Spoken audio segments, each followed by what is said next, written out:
Good evening, everybody. I hope you all have had a good Saturday. We're gonna play some Dark Souls. It's kind of a random one-off. We've done a random one-off of Dark Souls 2 before. Uh, and it's just kind of been a chill day here, and I felt like playing some more of it. So I'm like, why not play it online with friends? You can't actually play it online with friends, strictly speaking, at the moment, because the servers are still a little busted. But I can stream it, and that's totally fine. God, I always forget how loud that opening.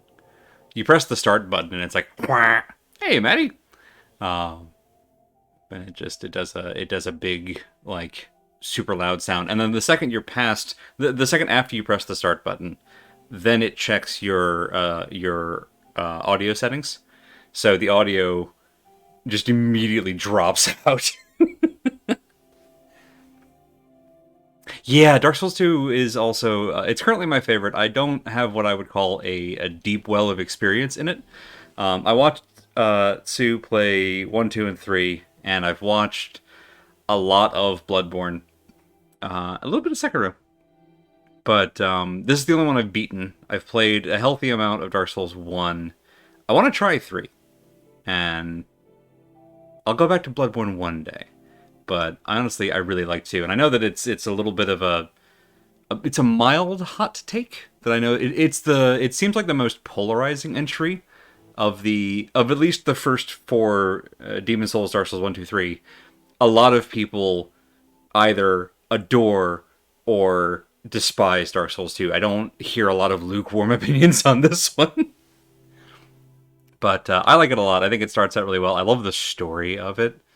And I like the story of Dark Souls 1 did a lot of good groundwork. It kind of walked so that this one could run, but I really think this one does a better job with its story, which is pretty cool.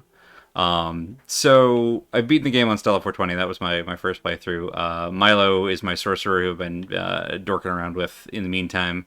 I got bored, so I made Kevin 47. But our stream character that we made last time is Nikki 666, named with the help of chat.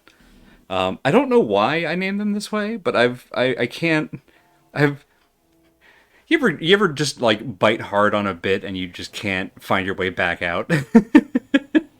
So yeah, we did. I did deprived, but we're basically on an unofficial cleric build. So we've got some of our early miracles, and we beat the old dragon rider. So now we're on our way to, I think, the worst area in the entire game, and it's not close, in No Man's Wharf. Ugh. The second worst is probably the Iron Keep, where the boss is fine, but the area sucks. It's the lava levels, and it's weird actually. This game, the poison levels actually aren't that bad. Harvest Valley, I don't mind. Earthen Peak is fine. It's kind of a cool mechanic, really. But No Man's Wharf is Pirate Cove. Cool idea. Also, like it's got clever mechanics, but like I hate it, and it's probably all we're gonna get to tonight. So everybody strap in, because here we go. Alrighty, back to Hades Tower of Flame. I don't think I talked about this last time, but like this area, which is one of the first major areas you can go to, there's the Forest of Fallen Giants. I've been calling this Hades Tower of Flame because I think it's meant to be a pun on like the Greek god Hades, and also Anglicization of EI from Japanese is usually an A sound and not an I sound, but I have heard people refer to this as Hyde's Tower of Flame, and now I'm confused. But I'm going to keep going with Hades because it's what I've gotten now, and I like the pun better. But that's also where we're going. Let me catch up on chat real quick. Never played Bloodborne. I've played only like the first 3 hours of it. I beat the Cleric Beast, and I got to Father Gascoigne and got dumpstered. The last time that I played Bloodborne, though, I was also, most of my Dark Souls builds early on, trying out the first couple of games, were very shield heavy. And Bloodborne says, "What's a shield? You get a gun instead." And it's like I want to go back to it because it's a completely different take on my approach to these games, and it also looks amazing. But I need to find my rhythm with it, and I think it's gonna be a bit before I'm willing to crack open a new FromSoft game and go through that kind of awkward early days of just getting just thrown in the trash by random mobs over and over and over again. Do you have to do stuff in order? No. There's a lot of pathing in this game that's very optional. Like right now, we could skip No Man's Warp entirely. We could go back to the Forest of Fallen Giants, go up to the top of the keep, kill a dude called the Pursuer, and go straight to the next area, and never go here at all. But the Pursuer and I have a long and storied history, and B, I do actually, I kind of like this area, and I want to try. I like the idea of this area, and I want to try to like it. I went backwards. So I'm gonna do No Man's Wharf. It also has some of the better items in the early game for the build that we're going with, but also like we could go other ways. And there's a lot of places in, I suspect, most of the Dark Souls game, but certainly in 1 and 2, where without even having to do like speedrunner tactics, just you have options in terms of where to go, which is very, very neat, I think. Bloodborne was my fave, got me into Souls game after Dark Souls 1 had turned me off them. Yeah, Dark Souls 1, sorry, I realize I'm doing all this talking, not any actual playing, but like Dark Souls 1, obviously, kind of like with Demon Souls, because it's earlier, I feel bad being more critical of it, but I really feel like they didn't get their narrative chops until later. And Dark Souls 1 also has some just very frustrating early areas that you can't skip, or at least not practically. There we go. And it just, for me, it was the getting to the depths with the basilisks and curse, which is the worst fucking thing in existence. And between like falling down holes that I couldn't see, only to get cursed, only to have to figure out how to get uncursed, because it was a status effect that lasted through death. Who thought that was a good idea, Miyazaki? Anyway. And then finally getting through that and beating the Gaping Dragon, only to find out that I had to go through Blighttown, and then I had to climb up the buttresses in Anor Londo with the Great Arrow Archers firing at me. And I'm like, actually, I have better things to do with my time. Haida is an actual German name and also a town, apparently. It is pronounced Haida. Haida. Okay. So not Hades and not Hyde, but Haida. Thank you. Hometown of Johannes Brahms, the composer. Sweet. That's cool as hell. All right. Alright. Well, first we have to go to the weird little in-between space between Haida's Tower, hello, and No Man's Wharf. Ow. Really? Through the column? Aw. Woo! Okay, so a little rusty. Maybe I should do more talking and less playing. That was going great, actually.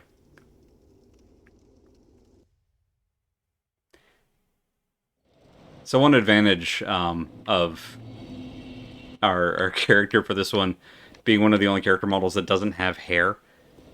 In Dark Souls 2, each time that you die, you get progressively more hollow. I did it again. It just seems so automatic to go down the stairs. You get progressively more hollow, which means you become more zombie. And one of the ways that they illustrate that is by having your hair become more and more disheveled and patchy. And it's the kind of thing where, like, if I got halfway there, I would just be shaving my head anyway, which is sort of how I have a shaved head in the first place. So the fact that we've got a character that just skips straight ahead to that, I think is going to be a boon in terms of aesthetics. All right. I don't remember why I had the binoculars out. I don't think I have any offensive spells, so spell sniping isn't really going to be a thing for us yet. Hi, bud. How you doing? Can you maybe not be a dick this time? That'd be great. Too early?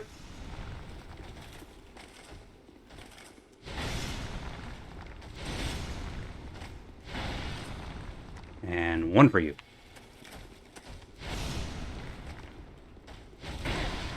I didn't know you had that attack. Well, now you don't. Yeah. Let me go ahead and actually unequip the binoculars. Because I don't need a third thing between my chime and my shield here. Alright. Do we have... What was my... Oh, yeah, it's the Morning Star. Okay, we should keep that for the armored fellas. The one thing we really dislike about Dark Souls 2 is the way your max health goes down every time you die. Yeah.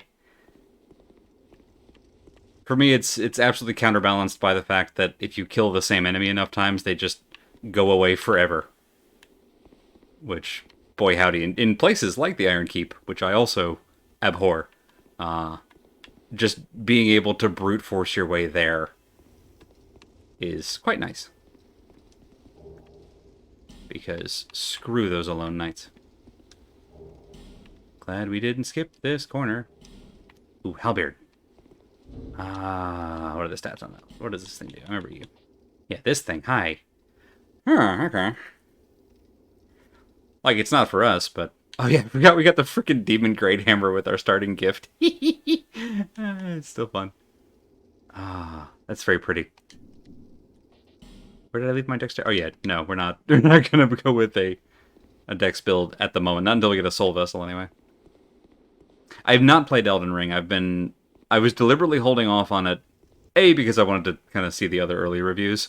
And honestly, I'm much more tempted to get it now after hearing the folks at, I think it was Rock Paper Shotgun, where they were saying that if they had to compare Elden Ring to any of the other FromSoft games, the one that it reminds them the most of is Dark Souls 2. And I'm like, well, that's a ringing endorsement, honestly, as far as I'm concerned.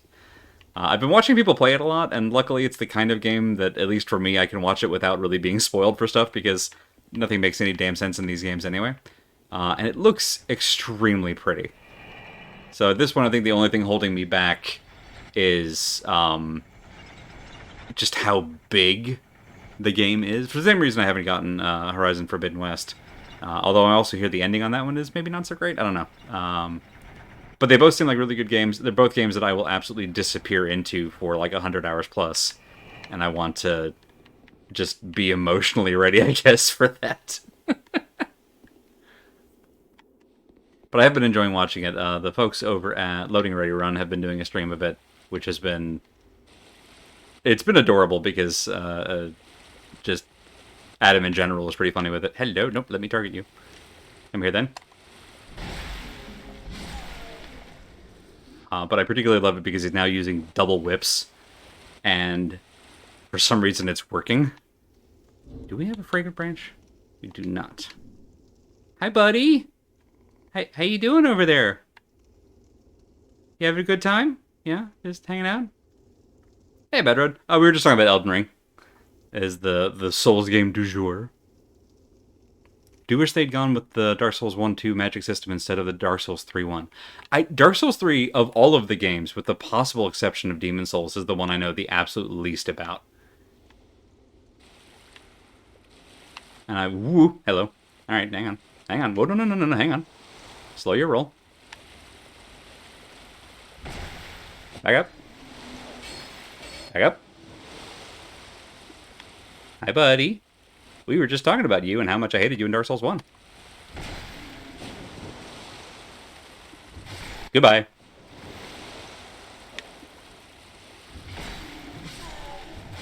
Good night. All right. Here comes that frog. I gotta say, as much as I hate these things, and I do hate these things, the design is just... It's iconic. Dark Souls 3 has conventional magic meter and... Oh, that's right! The blue bar thing that I was always confused by.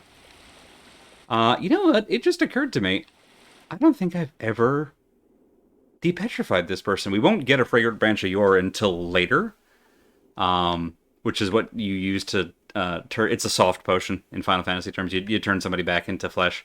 I don't know what's up those stairs. Well, let's put a pin in that. So the weird frog, that was a basilisk. The basilisk will spew out a cloud of petrifying gas, and in Dark Souls 1, it would afflict you with a status condition very quickly So the way status conditions work in Dark Souls games, you get hit with a thing like bleed or poison or whatever, and a meter immediately appears in the middle of your screen. And if the meter fills all the way up, then you get the status effect. So taking like X amount of bleed damage is fine until your bar fills up, and then you start actually bleeding or you're poisoned. The one in Dark Souls 1 with the basilisk is the cloud that they spew out, which has a very, let's call it, wonky hitbox because it's just a cloud of gas. So knowing when you're in it or not is difficult. Curse also has an incredibly short bar, which means if you blink, it'll fill up and then you're cursed. Cursed halves your maximum HP immediately, and it persists through death, and it prevents you, I think, from reversing your hollowing, which you can't do summons. And the only way to get rid of it is with a thing called a purging stone, which at the point in the game where you first encounter a pit trap full of basilisks, purging stones are damn difficult to come by. And I think the Undead Merchant sells them for like 6,000, which is ludicrous at that age, at that time. So that almost single-handedly like waved me off of Dark Souls 1 ultimately. It was such an antagonistic mechanic that made me just not want to play the game. Here's our little bonfire in a cave. I think so there's the Undead Merchant in the Burg, the Undead Female Merchant behind the gate in the like sluice area. At least in the original Xbox version, sells them. And then, at least again, this is not the remaster, but the original version of them.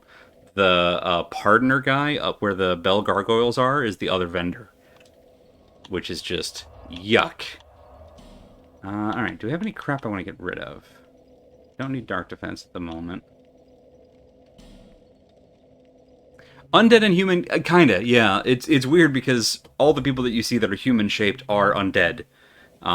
And then you have a usable item like a human effigy or humanity that reverses a thing called hollowing, but you're still undead.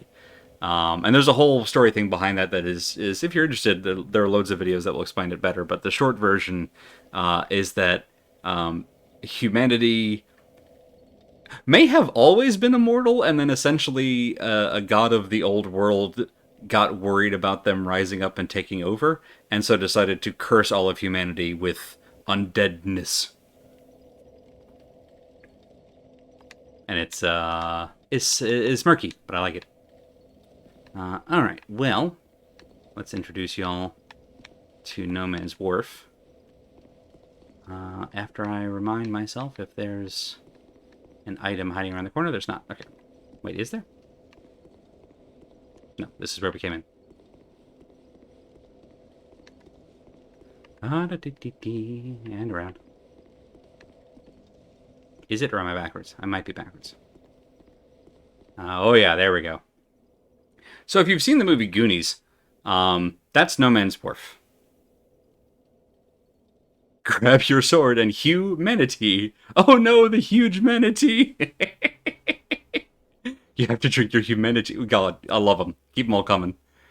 So yeah, it's there's the ship inside of a cave. It's a pirate ship, and there's a whole bunch of hollow pirates just around the corner, and it's gonna suck. There it is. That's the place. So one of the other big things about No Man's Wharf, hi there, that makes it suck. One is that dude shooting flaming arrows at us. Sorry, buddy, you got it's called bullet drop. You might want to. No, it's fine.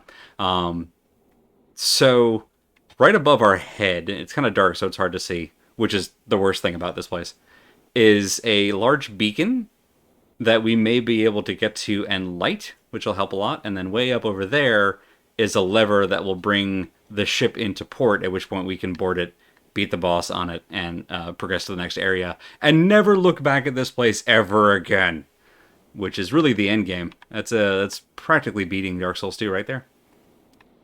Alright. There is an undead puppy. Right there. Another archer. Oh no! Did I mention it's dark?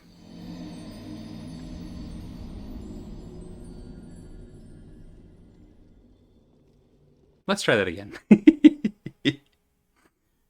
So there's an archer shooting flaming arrows out to the right. There's one on a little like rooftop balcony dead ahead. And if you let your guard down for a moment, they will just whittle you down to nothing pretty quickly. Puppy! Sorry, puppy. Crap. No. Didn't expect to get the backstab on that, but I'll take it. Grab this thing. Ow. Oh god, that killed the last of my stamina. What rotten timing. Alright, so we're gonna hang out in here. Hi, buddy. Wanna...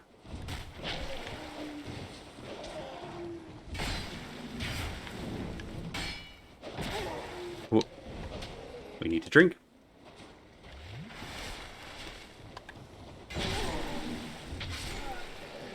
Okay, so that was not smooth, but we got there. Was there one more in here?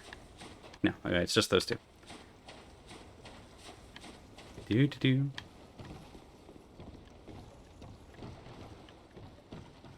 Hey, bud. So these are the Vengarians.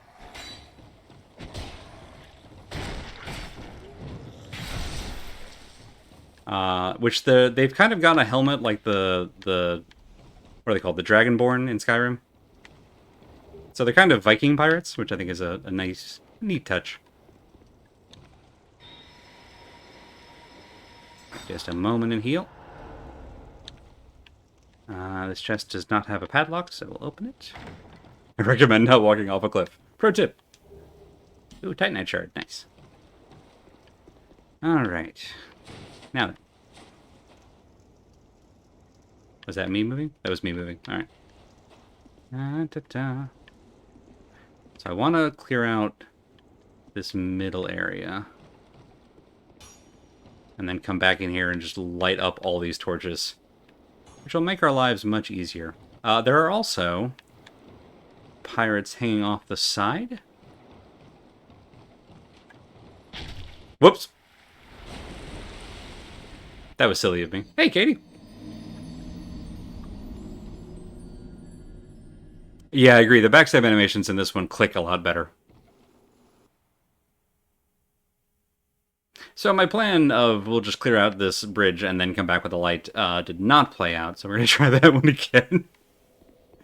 And back to 1. Good news is we do that 12 more times and these enemies will just stop existing. Hey, bud. How you doing? Bring that axe. That'll do. Okay, good. Puppy. So that's the bleed meter that you saw just for a second there in the middle. Whoop-a-ba. But because it didn't fill up, it's fine. Ow.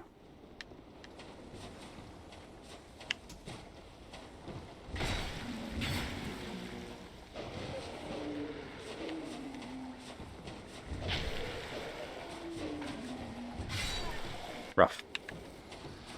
Having trouble with the table there, bud?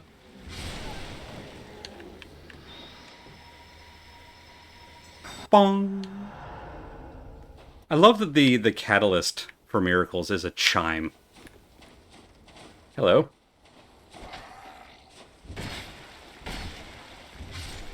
Gotcha.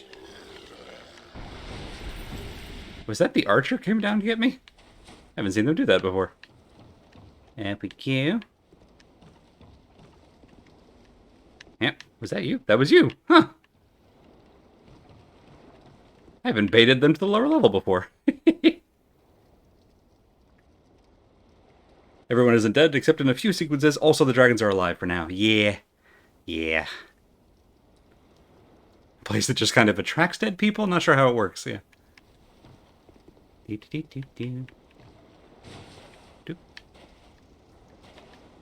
Alright, now then. This time we're going to go a different route. I'm going to get this friend. Back it up. On target. Because I don't want to fight you and the archer.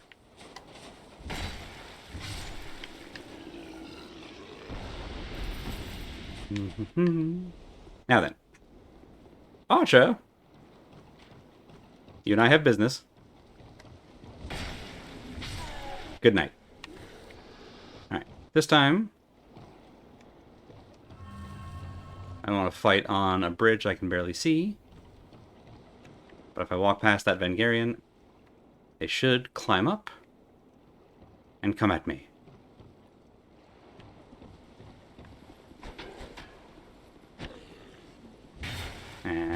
And one more. Nope, didn't. Not enough stamina. Hey, aha! Alright. Now then. Pause for healing. Bong.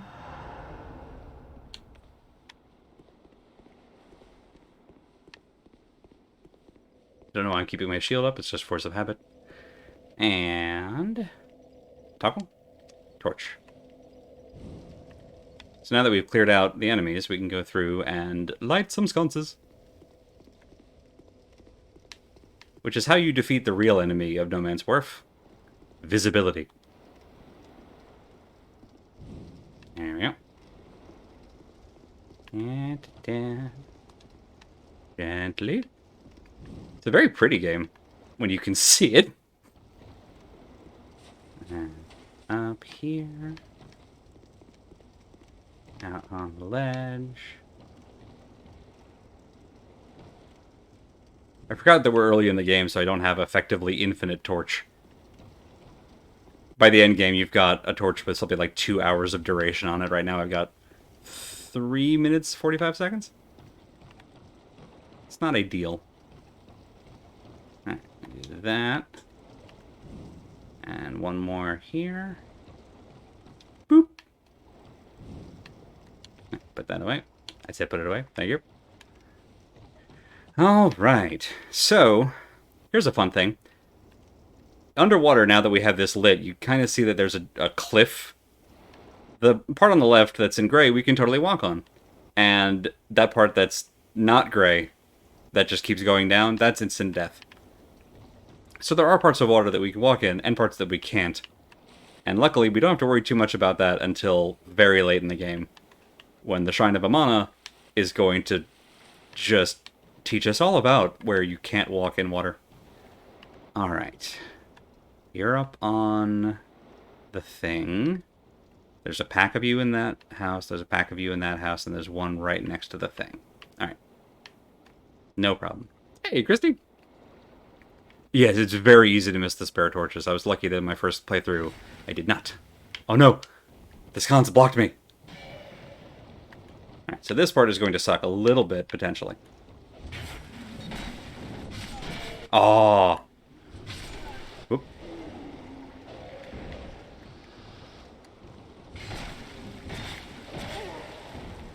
Mostly because they'll get out of sequence with each other, and then we'll stop having 3 moments to attack. Okay. This one falling in the water really helped. Alright. A throwing kniff. Was that all of them? I vaguely remember there being more of them. Ooh, dark pine resin. Ooh. Hello. Was that your body falling in the water? I heard just a giant... Pretty bad at reading the symbolism. The only thing we got is the whole linking the fire thing is all about maintaining the status quo at any cost, even if it costs people's lives. Yeah. Yeah. I said earlier that I don't think that Dark Souls 1 is as strong in its storytelling as Dark Souls 2 is. I still think it has a good core message. I think it's a little muddled, but I do think it has a good core message. I do appreciate that, and this is, I guess, spoiler stories.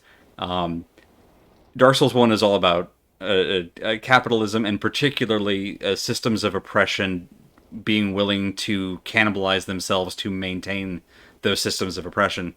And then Dark Souls 2 is all about the perils of colonialism and Foucault's boomerang, which I think is dope as hell. Right. Okay, so I think we can light a few more very important torches over here. Did I miss one over here? No. Okay, good. Now this way. And light this one. Honestly, just the addition of torches in Dark Souls 2 was such a nice, like, little extra mechanic. Because if you play Dark Souls 1, there are plenty of areas that are, pardon the pun, dark as hell. Whoop! That's right, Andy. Oh, you know that. You know that was coming, and you did it anyway. Nope. Back it up.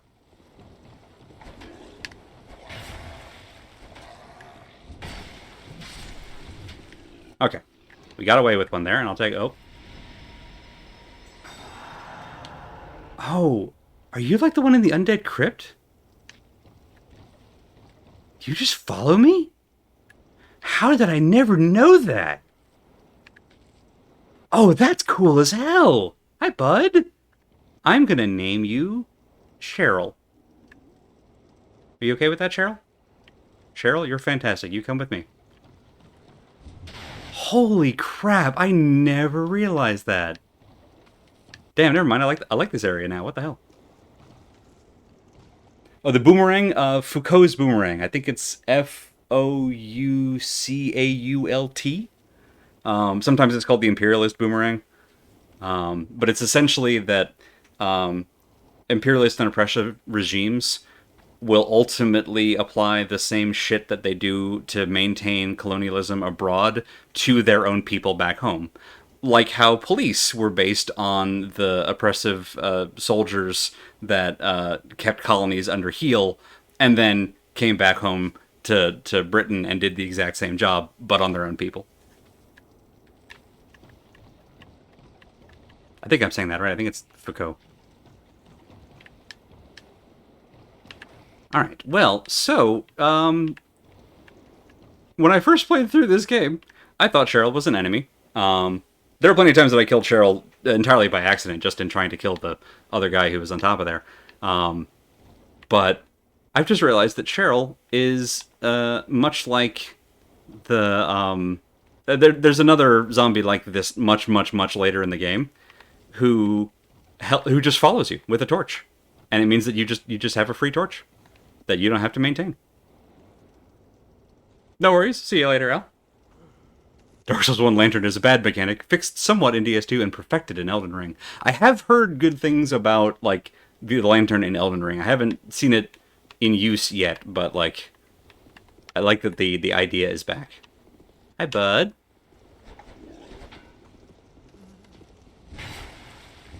Good try. Listen, Cheryl, I'm going to try very hard not to hit you by accident. But I can't guarantee it's going to happen. Puppy! Alright. And there... Oh, hang on. Is my favorite NPC up here? She is! Hello. Hi. Hello. Alright, let me catch up on chat before we start talking to Lucatio. I'm glad the later games have hands-free lantern. Helped in Bloodborne, but it's so perfect in Elden Ring not needing to waste a slot on it. Yeah. Yeah. What is it? I don't know you, and you don't know me. Things are better that way. Don't worry, Cheryl is only dead in those other timelines.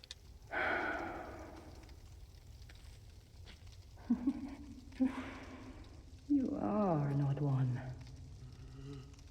Normally, get a good look at... keep a safe distance when they see this mask. But you... I'm called Lucatiel. From the land of Mira to the far east, across the mountains. They say Dread Lake brims with powerful souls. And so I came to claim my share. But what a strange place. Even the rumors did not prepare me. You are an odd one indeed. I've always made a point of avoiding people, while you've made a point of engaging me. I can see that you are mid-journey. If you require assistance, I will help you. I come from Mira, a land of knights. My sword is always ready. Don't hesitate to call upon me. Whatever happens, I won't be missed. Oh. You are an odd one. Well, I can't. So yeah, this is Lucatiel, aka possibly. I mean, I would argue the best NPC in the game. Certainly my favorite NPC in the game. You meet her several times, depending on the route you take, and she's fantastic. And like all of the best Dark Souls NPCs, has an incredibly tragic story, but is also just really trying to find meaning in a world that is inherently about people losing purpose and meaning. And also, it looks like my freaking OBS has lost connection with chat again. I don't like that this happens. That's right, I have a backup, so I'll keep using the backup for now. I'm gonna type a thing in the chat, and we're gonna see a weird thing happen.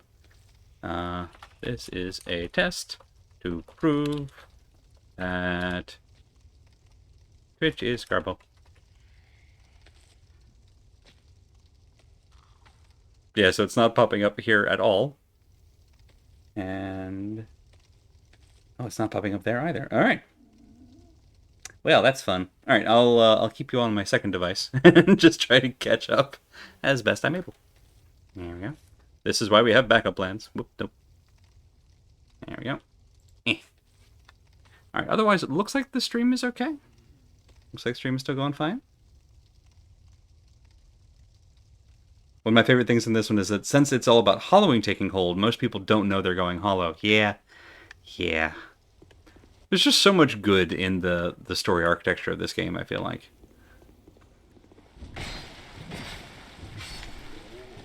Nope, nope. Oh, he didn't aggro you. Alright. That's a surprise. Speaking of Twitch being Garbo, there's another round of shithead raid bots. Fantastic. Love that. What a great service.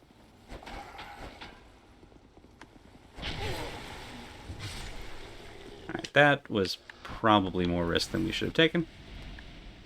But it's fine. Alright, so we have Puppy.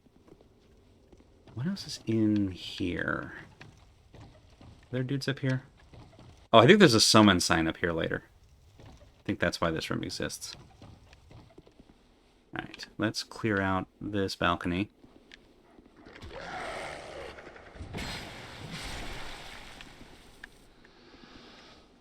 Means taking this person out. Yep. Come on then. Come on. Come on.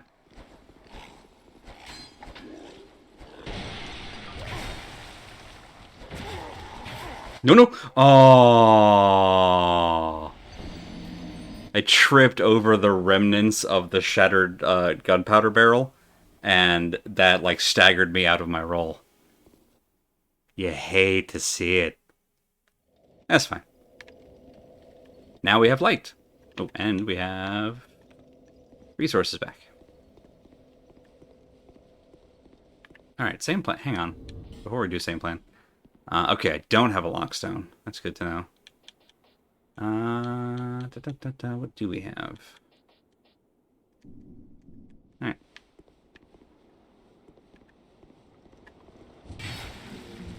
There we go. Perfect. Woo-hoo-hoo-hoo! Ha-ha! We'll do this like the Matrix. Alright, I would love to ignore the fellow on the balcony there, but I don't think we can safely. Yeah. So we're going to have to keep clearing this area out. But boy, the second you have light, this area just becomes way less of a problem. There we go. Did I lure you down again? Nope. Hi, bud.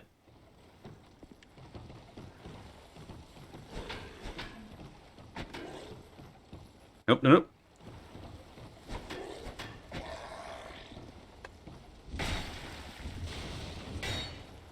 Crap. Saved by the stairs. I appreciate the loss of the mildly inconvenienced death mechanics in Elden Ring.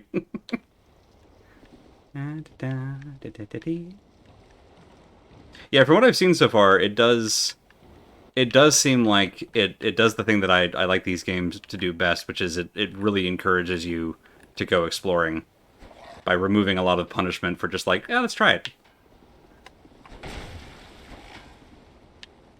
I'm just gonna have to take the arrow.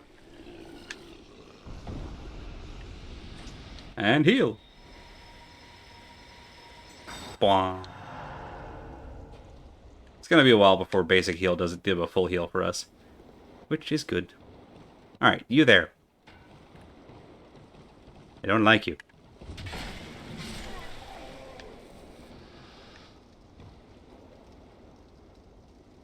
This one tells you to go explore and then fucking dunks on you if you try. Yeah, exactly. 100%. Like, oh, God. Whereas this one really feels like it does, at least, it rewards you more often. Because most of the places that you can get to are at least marginally places you should be.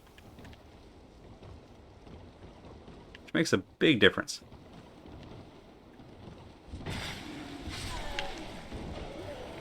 Okay. Oh, nope. Got me on the last hit.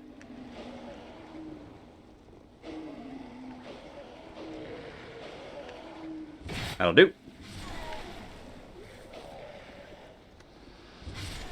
Thank you.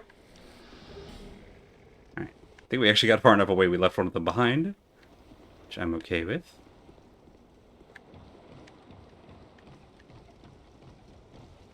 Alright, we're still up, so it's just... Oh no. This one died just having a time. That'll do. Ah, thanks for all the stuff, y'all. Just, alas, poor Larry. He died as he lived, cooking his own helmet. Come on, bud. That'll do. Cheryl, come here, I need you. Let's do a heal before we head up. I don't think I... Hang on, back up. I have exactly 1 humanity. That's not ideal.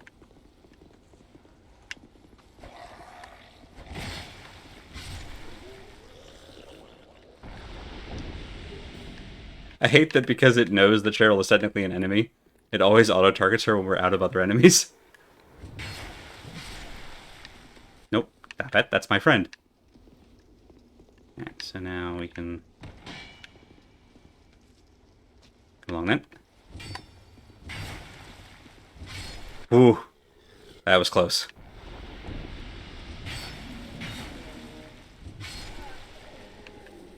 Alright, alright. We're doing okay.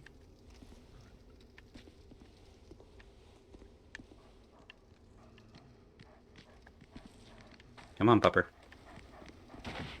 Oh no. If I attack Pupper, I will hit Cheryl. Nailed it. Let's get this back. Good, good.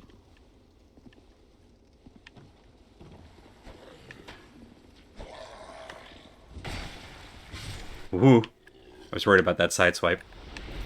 But we're okay. And more importantly, Cheryl is okay. You there, the one who killed me last time. Come here.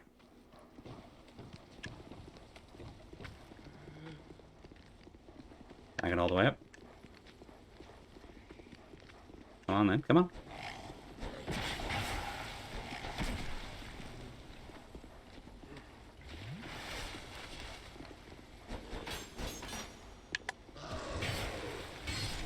Alright, good. Now, puppy.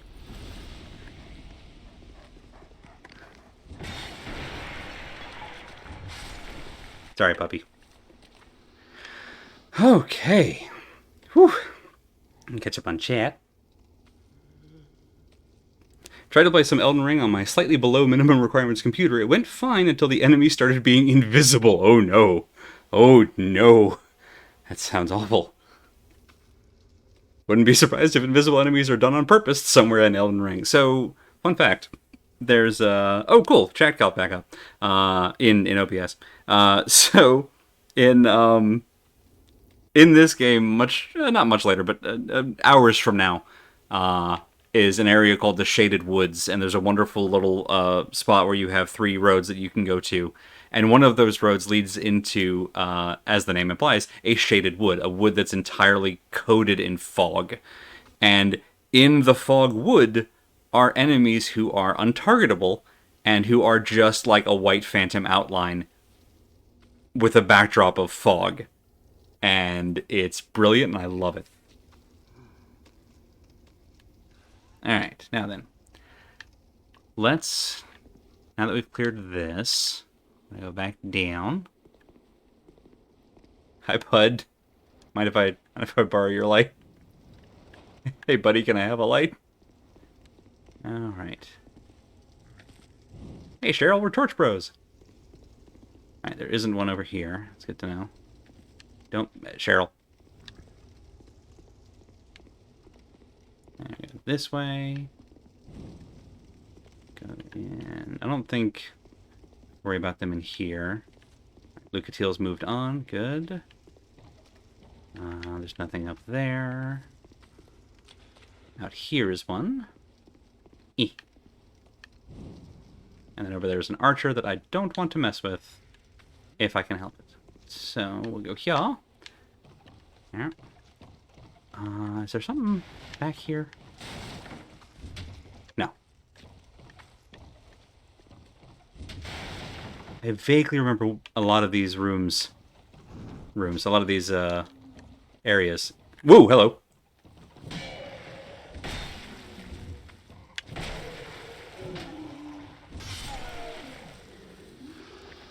Sorry about that, Cheryl. I imagine you were terrified. We're gonna go ahead and chew on a little bit of rock candy there. I know of at least two invisible bosses. Oh no. Terrifying. Find Shaded Woods to be one of the worst ideas they put in the game. Weirdly enough, I kind of love it. And I don't have a good defense for why. Have a big problem with take away your vision as a mechanic. That's valid. That's completely valid. All right. Let's see. All right, so there's you. And I can't get to you from here. I don't really have a good... Well, we did get... Hang on. Yeah, Cheryl, you might just... It's raining arrows out there, so you might want to stay close. We do have these. I really only need to clear them out once. So the closer of the two dinguses is throwing, I think, oil at us, which does nothing on its own, but coupled with the fire arrows, really will be very bad. It'll be a very bad day for us. But I think the fire arrow archer has... Never mind. Let's have a drink. I was about to say, I think the fire arrow archer has gone, like, behind the thing. But, no. There we go, there they are. Alright, so... Here's the first area that... Originally, I kind of hated this area for, and I still kind of do. But now that we have Cheryl here, and I have my own torch, and now that I know how it works... so there are these friends... who are called the Dark Lurkers.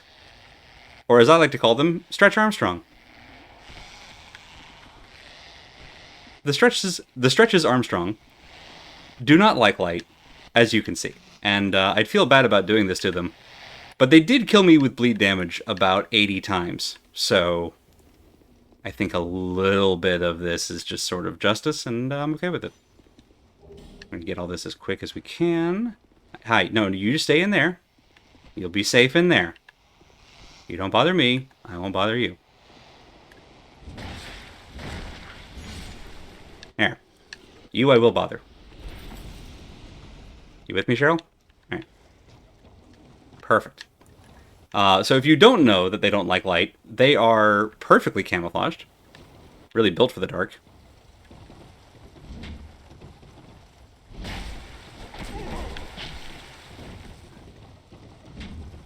Nope, no, nope. Nope. Yep. Ooh. I don't have a lockstone yet, and I vaguely remember that there's a chest in one of these buildings that has one, but I may just have to save up the 4K and buy it from the merchant hag. Alright, so we're in a little bit of a bad way now because we are losing lots of health.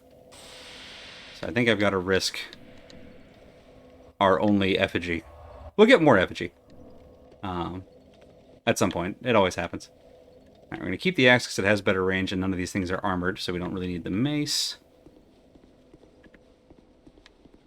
And we go again. But yeah, this was the first area in the game where I just got jammed up. And the Dark Lurkers are a big part of that. But once you know that it's all about light, it suddenly becomes a more clever area, at least. It doesn't make it not frustrating, but it's less frustrating.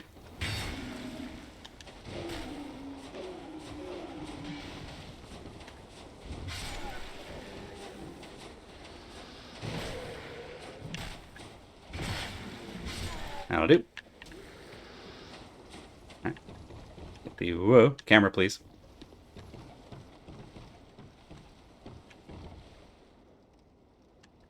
All right, now where did the pirate go? There they are. Have they not noticed us? They have not noticed us. Good. I like it when they don't notice us. Da-da-da. Yeah, the lockstone will help us a lot. I've still got to get to where the Pharaoh's mechanism is. But that does, again, once you know it's all about light, it helps. Crap. That's probably fine. Oh, right. Now we have now that we're human again, we have a very tiny summon. You know what? Let's get another friend. Oh, hang on. So by summoning Brad, I don't think we can bring we can't bring Cheryl with us because I'm pretty sure Brad will kill Cheryl. And I like it when my friends get along. uh, no, Brad, come on! Are you kidding me? Did you fall in the water immediately? Brad! Brad, what the fuck, my guy? Oh, R.I.P. Brad. He died as he lived. A chode. Oh, God. Other thing that makes Elden Ring much easier for us is the items for summoning are much easier to get. Unlike the very limited supply, and yes, that's very good. Yeah, I don't think I've seen a summon just immediately nope out. That was amazing. Thanks, Brad. We didn't need you anyway.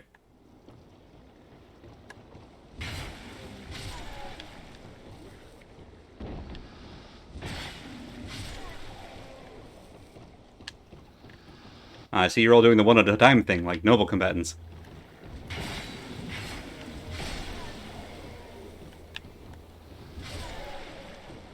Well, I appreciate it. I want you to know. Alright, well, we got a throwing knife back. That's nice. Well, now that we don't have Bradley, we can get Cheryl. Come on down, bud. On down.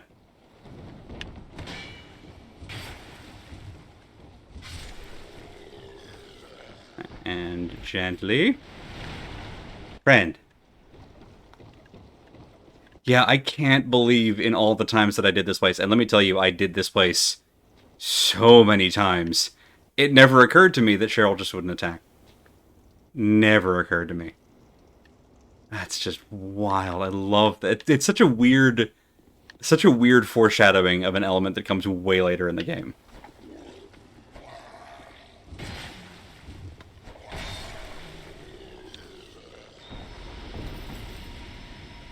Bong. I feel like I need to get a slightly better shield at some point. Wait. There we go. What's my strength at? What is my strength at? 15. All right, so we can use much better shields. I must just not have one yet. I like that I could play online and not get stomped by some doofus trying to kill me every 6 to 7 minutes on DSL. Yeah. Oof. Since you can just not activate co-op on PvP. I like that a lot. And honestly, I kind of appreciate that in this game, excuse me, because of the vulnerability and the server still being offline, I'm just always playing offline now. I don't have to do anything fancy. It's nice.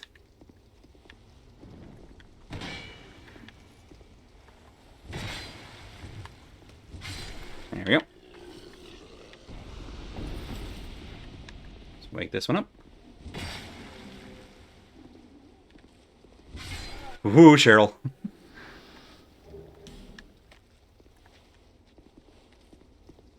When nobody else got me, I know Cheryl got me. Oh, you had the same thought, hey?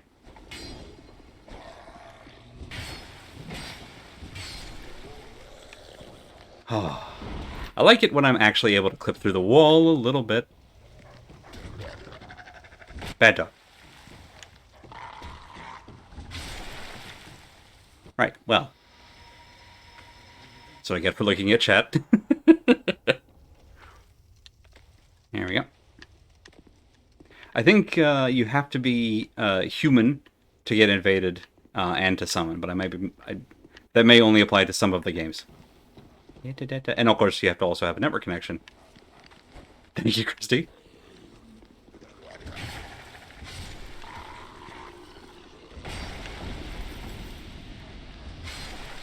That'll do. Okay, we're doing okay. Important question, is it Cheryl with an S or Cheryl with a C? Cheryl, what do you think? Do you have a preference? You have a Cheryl with an X? I don't know, Cheryl with an X is kind of sexy. What do you think? Okay, I think she's going to go with Cheryl with a C. Alright. So let's just grab this. Get out of here. Nope. Thank you. Carol, you right? Oh, Stretch Armstrongs. Get out of here. Get out of here. Back. Back, I say.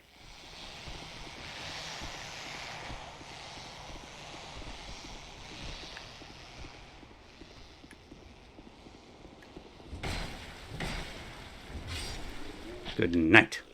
All right. Well, we got shot off the edge there, which is probably fine. Ow. Okay, well, we got shot twice off the edge, which is not as fine. Cheryl? Where's my Cheryl? Ow, stop shooting me. Looking for my friend. It's rude. Well, crap. Worse is that we were genuinely running out of torches at this point, which is not ideal. We may be reliant on Cheryl soon.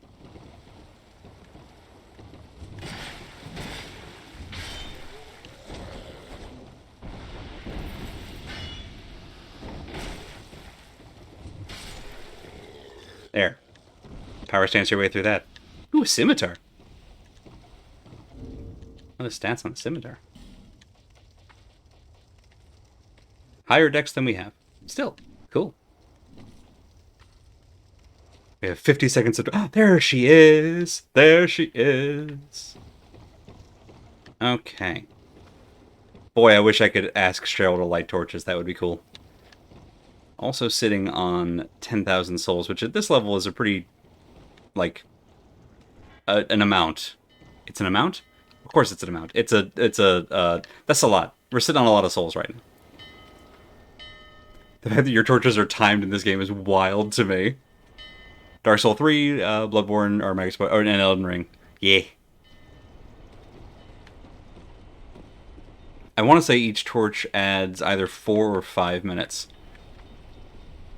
Oof, oh no! Oh, sweetheart, you okay?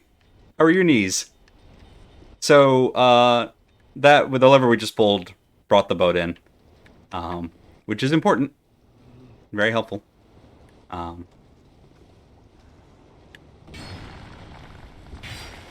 Whoop, no, no. Woo. Auto target will absolutely make you go off ledges. Oh no, come on. Come back here. I will not have you endanger Cheryl.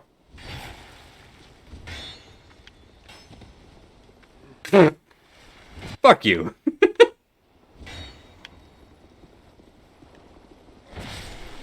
Worth it.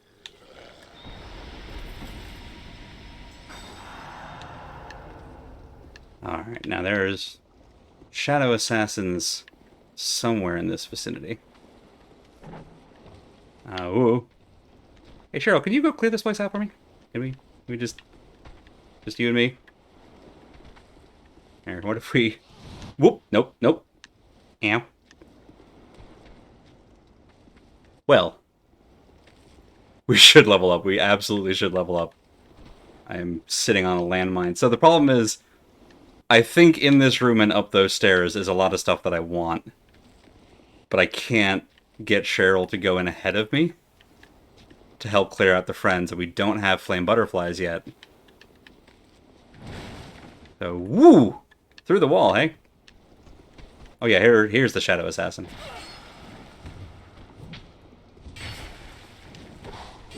Whoop. Oh, that's so much bleed damage. No, it's fine, we'll wait. You coming back?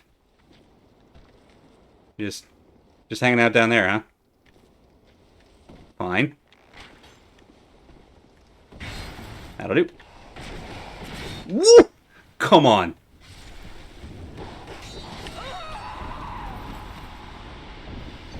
Well, I didn't see the second one. An easy mode for Souls games would be mode where the camera and lock-on work as intended.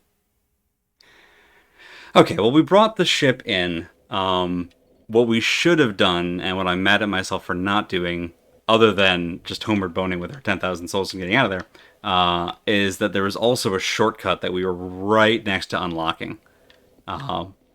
Which is a shame, because it would have made the run back much easier. But it's alright.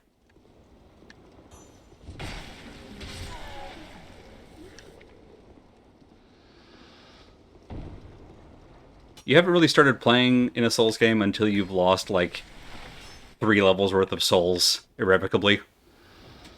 Woo-ha!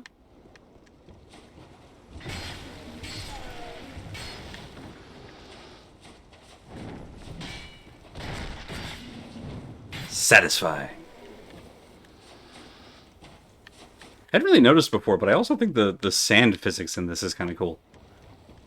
Like, just the way that they move around the combat.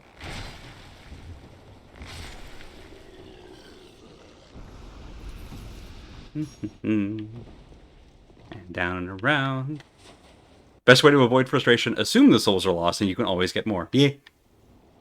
Because it's true.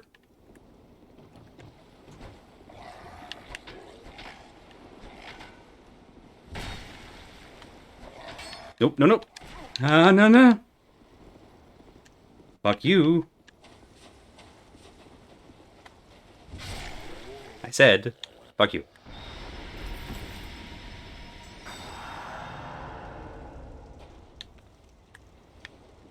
The fact that blocking an arrow has that significant of an effect on stamina just sucks, honestly. Does not feel good to block an arrow shot in the middle of melee combat with somebody else and have that be the reason. Oh, come on!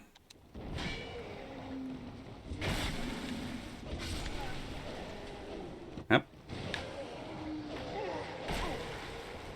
Speaking of...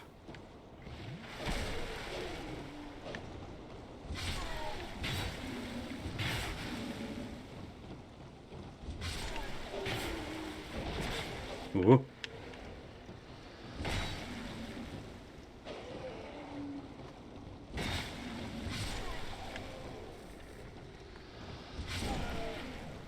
Got there. Ahem. Now then. You there, large one. Come down here.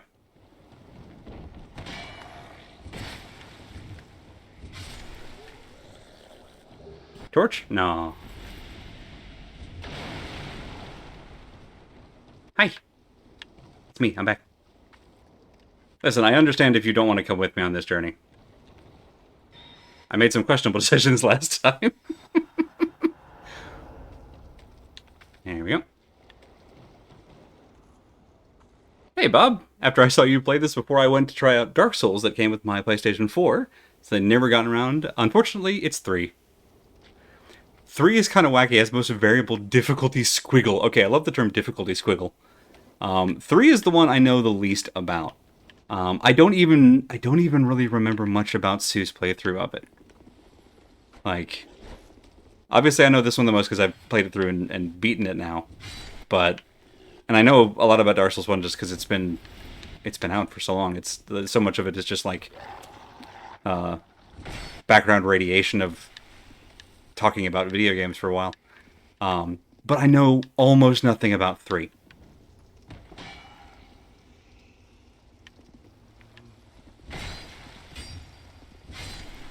Okay. Nope, stop it.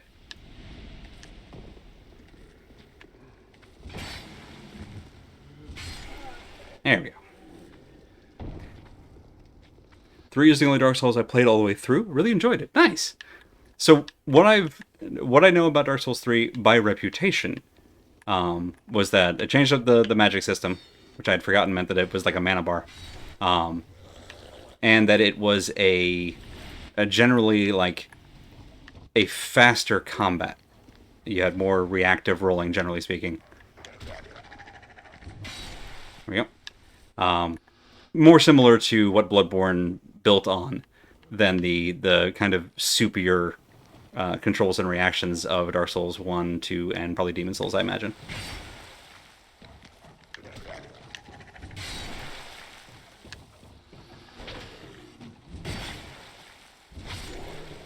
Whew. Cheryl, don't stand so close to me. 2 is methodical, 3 is more button mashy. From what I've seen of it, yeah, it Dark Souls 3 feels more in line with more modern games in this format. So it's similar to like a Death's Door or what was that one that we played? Ender Lilies, where you can see a thing coming and just immediately instinctually react to it and be able to get out of the way of the thing. Whereas in Dark Souls 1 and 2, at least, and I imagine Demon Souls, there's a degree to which if you see the attack coming and you hit dodge, it's already too late. You've got to anticipate it so much earlier, which makes it feel weirdly turn-based. And I think that makes it help very, very differently here. It's more like in 90s arcade games. Yeah, and again, this is my lack of knowledge about Dark Souls 3. Just based on what I played so far in Bloodborne, it feels much more like I'm constantly reacting to just what's in front of me. I don't have to really anticipate, and I don't know how much that has in common with 3. But yeah, this one is definitely like very much intentionally. Let me wait for this friend.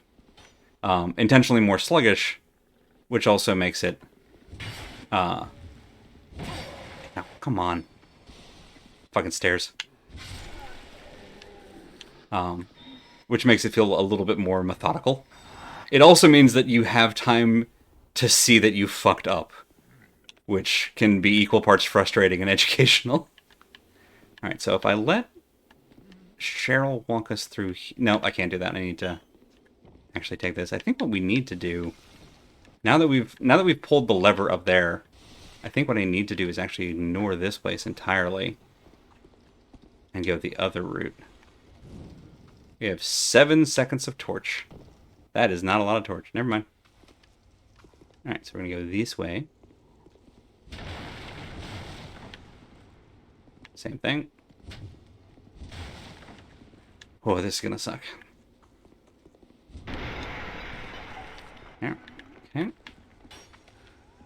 Oh, I really wish Really wish I could afford a lightning spear. Did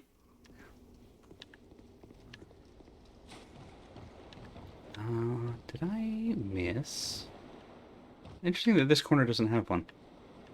There's not a path up there from here. No, that would be a hell of a shortcut.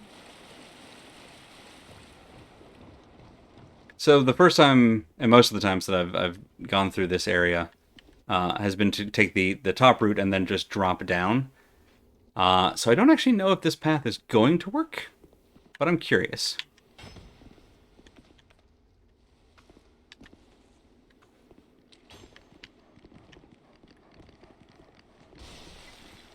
Okay.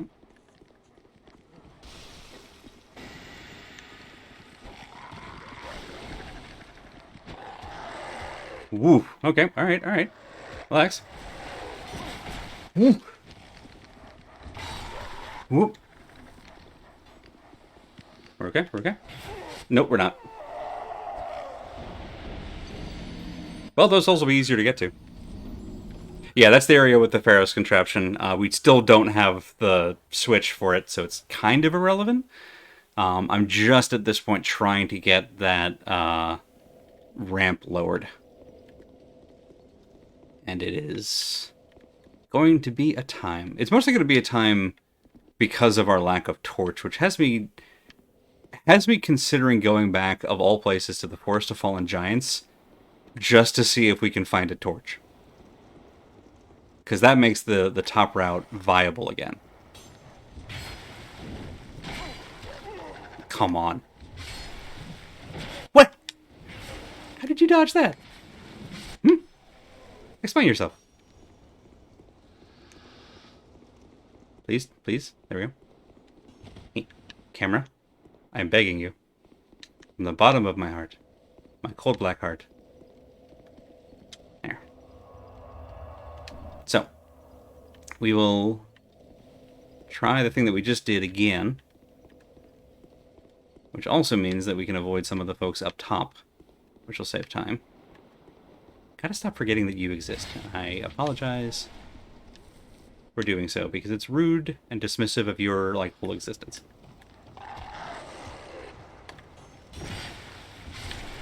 Ooh, don't follow. Ow.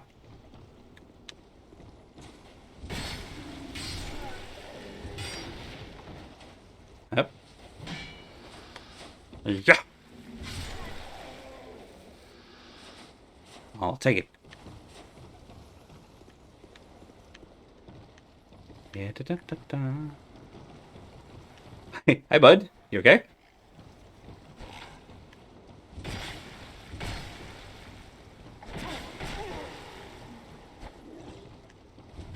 The freaking stun lock on these guys is just frustrating.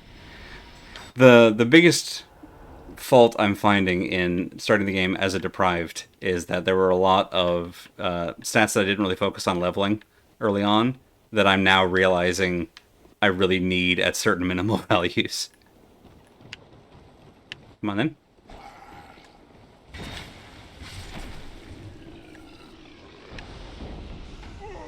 Oh my god.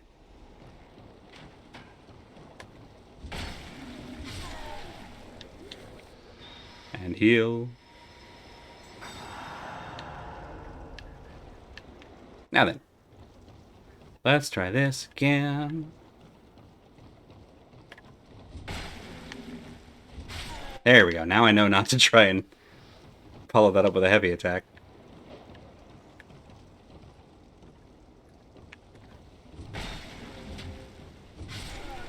That was very lucky.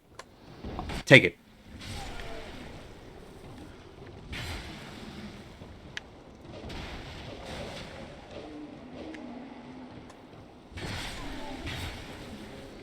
Oh! You had like 1 health, my guy.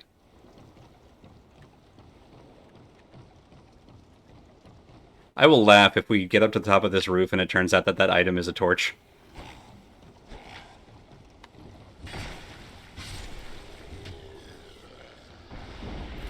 Why does heal involve waving a candlestick? It's actually a chime. We ring a chime, and that invokes the spirits or whatever.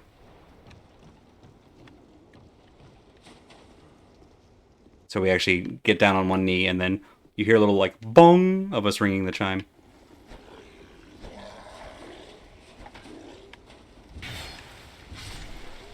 There we go. It's taking me way too long to get a feel for the reach on this axe. There we go. Alright, so now we can just ignore everybody upstairs. Yeah. At least until they come around behind us. Which they haven't. Good. You know what? What I forgot I have is this, which has a bit more range. Hitbox on the X's vertical swing is weirdly tiny. Yeah. No, not Cheryl. Never target Cheryl. Okay, smash those so they don't mess us up later. Thank you, Cheryl. Smash this. Okay, so that archer apparently hasn't activated this time, which I'm happy about. Nope, not Cheryl. You whip 180 just to target Cheryl, you jerks. The dog right in front of you, the dog. Oh. Okay, back. Let's just reset. The game and I are having a disagreement about how interfaces work.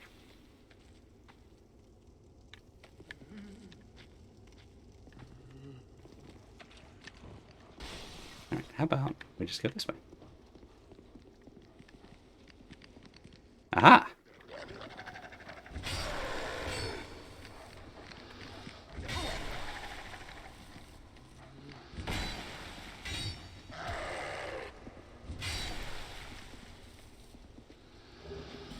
I'm kind of mad that worked. Aww. Somebody shoot us from over there? Yeah, they sure did. Hey, buddy. Nope, not them. This one.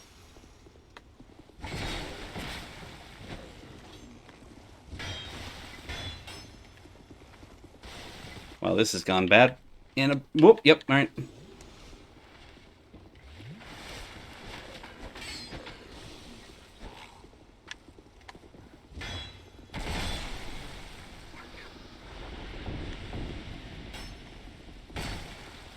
Safety corner. Nope, we're dead. Damn! If I'd had just a little bit more stamina, safety corner would have saved us. Oh my god.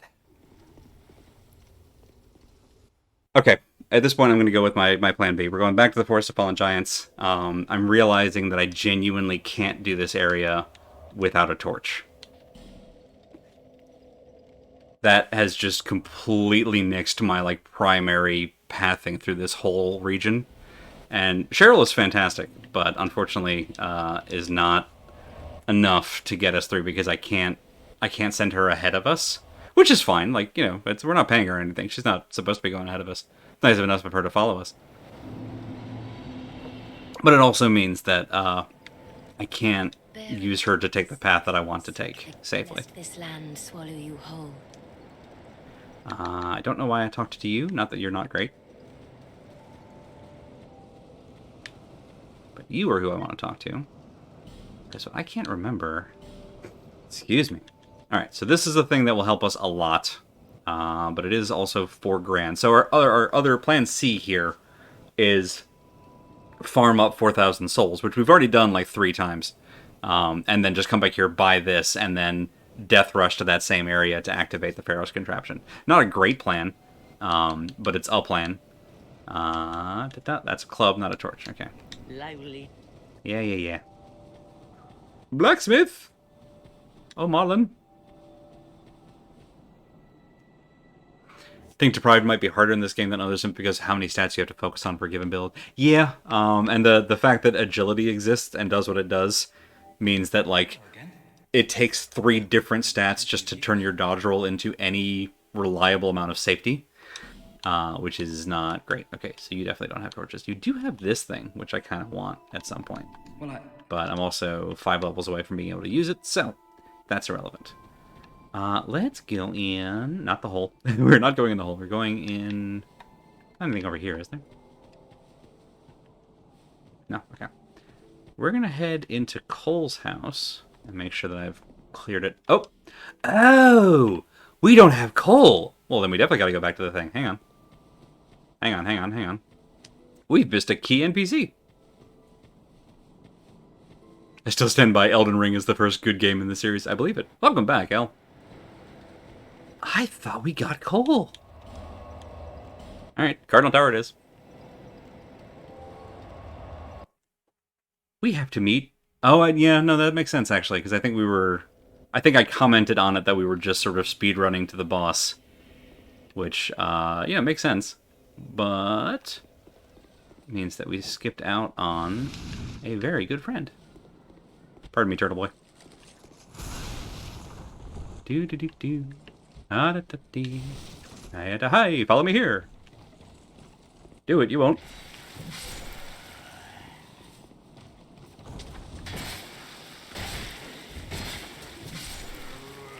Arrows to the left of me, arrows to the right. Here I am, stuck in the middle with you. Come on. Come on.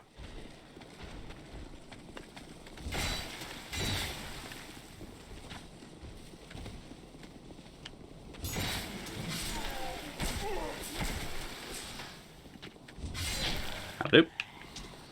Good enough. It's fine, we'll take an arrow. To the knee! Or in this case, the face. Right, so last time we didn't get coal, which means we didn't go here. And here. Whee! But before we get coal... Oh yes, Cole's Law. Cole's Law. I hate it. It's a tiny shield. It's not remotely 100% physical. It's like one of the only shields we've got access to at the moment that doesn't require purchasing. So it's not for, it's not because I've chosen to use a poor shield. How dark are the souls? Well, you can turn your brightness up and affect contrast and things like that, but it's still pretty dark. Alright, that's death. My apologies, by the way, for the frenetic camera work here. Oh, there's one over there. Okay. Go this way. This is essentially me attempting to speedrun some of this. There. Could go that way, but there's also a big turtle man, and I don't want to deal with him. Ow! Nice shot. Way to lead. It's clearly the lid of a giant teapot. Alright, now we're going to go this way. Only, no, we're not.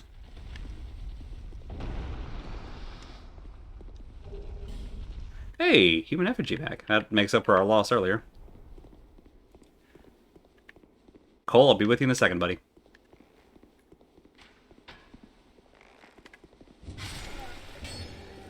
Oh, I love that we one-shot these. Amber herb. Won't need that for a while. Hey, buddy. Oh, I'm sorry. I was just daydreaming, I think. My name is Kale. Kale, not Cole. Traveler, like yourself. He's not coleslaw. He's a different green entirely. Painting the continent to create a map.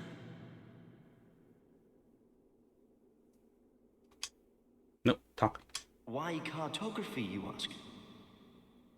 Well, that's a good question. When I first came to this forsaken land, it was... a curse? Something about a curse. How embarrassing. I seem to have lost my focus. But I do know one thing for certain. I have always been very fond of maps. I came to this land some time ago. Drangleic, the Lost Kingdom. It sounded so romantic. Have you seen Majula? Oh, there's a rather spacious mansion there. I've made it my temporary home. Well, as something of a squatter, I'm afraid. Inside the mansion, I found a strange map, like none I'd ever seen. I believe that it's a map of Dren Lake. Now I'm traveling the land to prove it. Yes. Yes, that's it. That's why I came to the kingdom. Wait. No. That wasn't it. Then what? I don't seem to recall. So a big part of hollowing is losing your purpose, losing your memory, losing your will. And I love how, in particular in Dark Souls 2, a lot of the people that you meet, you either sort of help them remember what they were doing a little bit, or give them a new purpose, or you have the option to, I should say. And it's not necessarily a permanent solution, but it kind of helps keep the hollowing at bay a little longer. And it's very good. I don't think that this game does everything great in terms of its like symbolism.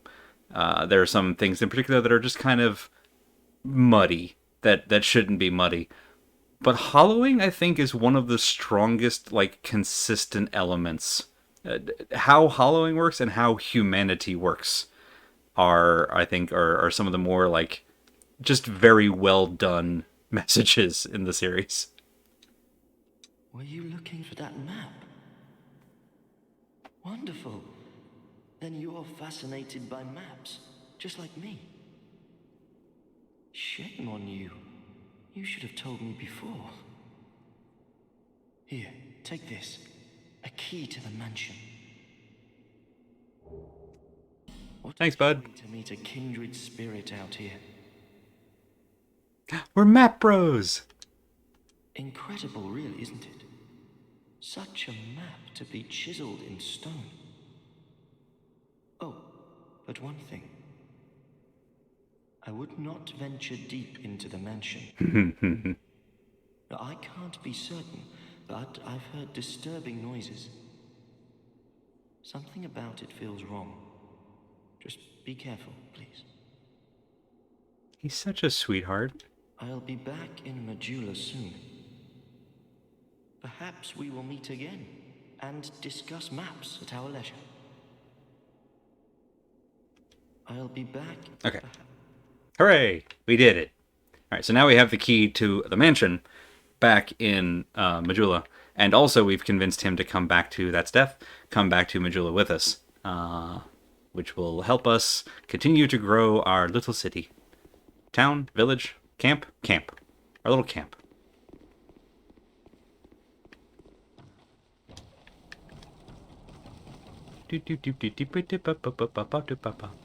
There's a very interesting questline in Dark Souls 3 about hollowing. That, honestly, like I've been very curious about Dark Souls 3. The only thing, honestly, that has kept me from getting it is that it's still like $60 and Elden Ring is like $70. So of the two of them, I would almost certainly get Elden Ring first. But also I'm kind of curious about it. Oh, were there torches down? Hang on. Alright, so Turtle Boy is still down. Ow. You're a jerk. Stop it. Nope. Heal. Yes, we're out of range of the firebomb person. Good. Dark Souls 3 is a good conclusion to the storyline. Nice, okay. Yeah, actually, I think I picked up, because I wasn't really super sold on it, even though Sue's recommendation carries a lot of weight to me, honestly. But I still wasn't sure that I personally would be, like, that I would enjoy Dark Souls 2, but then it went on sale for like $10, and it was like, well, I mean, I'm gonna get $10 of... I'm gonna get $10 of like, value out of it, and boy howdy, has that been the best freaking purchase I've made in a while, video game-wise. It's pretty great. Crap, I don't think I can... No, I'm pretty sure that's death. Sure is. Well, turtle time.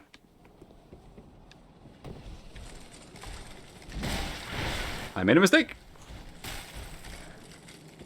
Get up, get up, get up. The freaking arrow stun! Did you see that? Oh! I had the roll, and then the arrow interrupted the animation, and then the hammer came down. Oh, that's alright. I want to get back here anyway. And now that I don't have to worry about the souls we lost, I can just do this thing.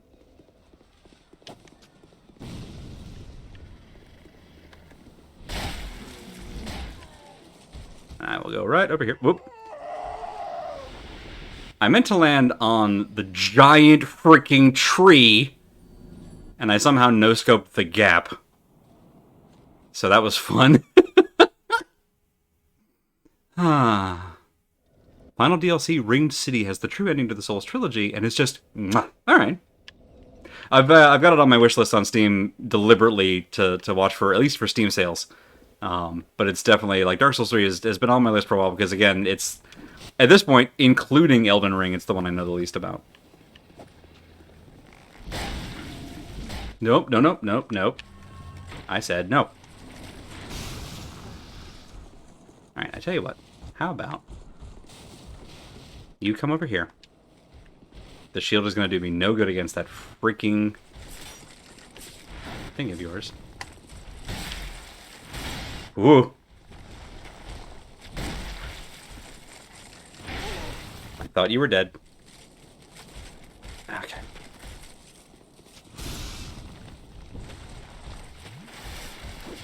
Woo-ha!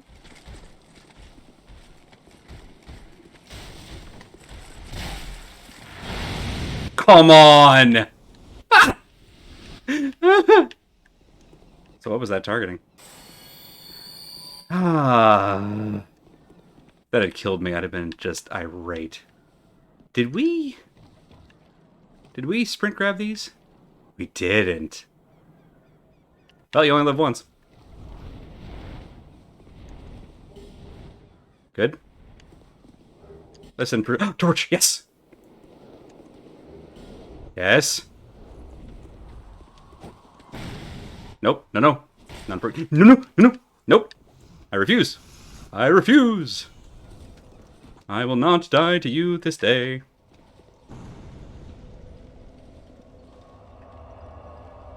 Goodbye. Ha-ha! Oh, thank you, Al. That's actually a wonderful reminder. Oh my god. Okay, so that's the death run. I didn't turn around to see it because we would have died if I had.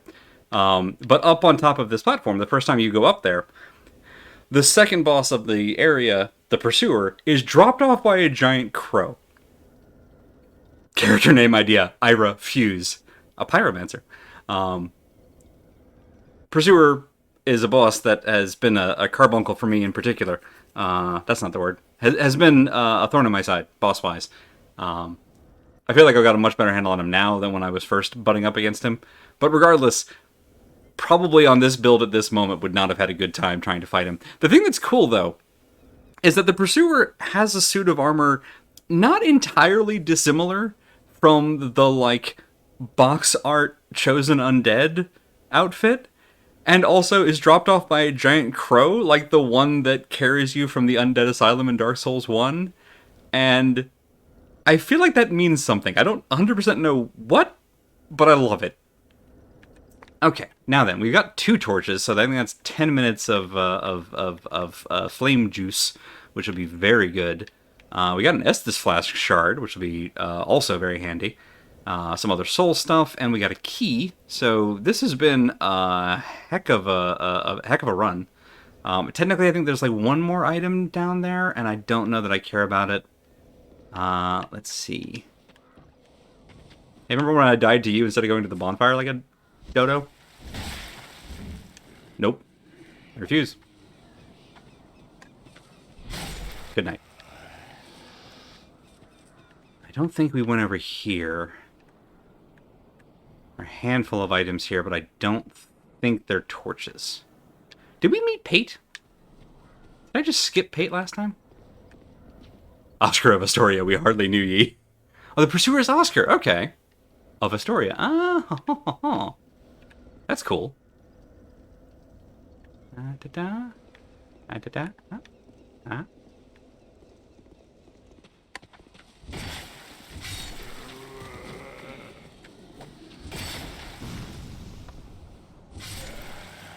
That'll do. I think we met Pate, or I think we skipped Pate last time. Hey, hey, buddy, how you doing? Can you believe I didn't know you were Patches until Sue mentioned that you were in Dark Souls 2, and I'm like, I never met Patches in Dark Souls 2. You're literally right here, buddy. How you doing? Hello there. Traveling all alone in these treacherous times. Well, I hope you have a very good reason. Oh, hogwash. Who am I to judge? My name is Pate. I journey hither and thither on a sort of Pate, as in a bald head. Be careful out there. There's talk of unsavory bandits who prey upon travelers like yourself. Oh yes, you be cautious if you go any farther. There's treasure in there for certain, but the entrance locks from behind. I saw the same design earlier, and it's the same contraption, I'm sure. I was with this warrior, you see, and he insisted that he go inside first. The rather brusque fellow tried to swipe the loot for himself, trapped him inside. I still have the gent's ring. I do hope he wasn't harmed. I think if I remember right, Patches is one of the things that binds every FromSoft game, including King's Field, together. I'll leave this one to you. I'm worried about what might be inside. I'll leave this... So I think we've missed being able to do his quest line, which is a bit of a shame, because you need to have talked to him, exhausted his dialogue, and then summon him for the last giant boss fight, which we've already done. So I think we've missed out on that, which is a shame. I am going to go through here, though. Let's get trapped. Eventually. It's a slow trap. Basically, we're just here on a loot run.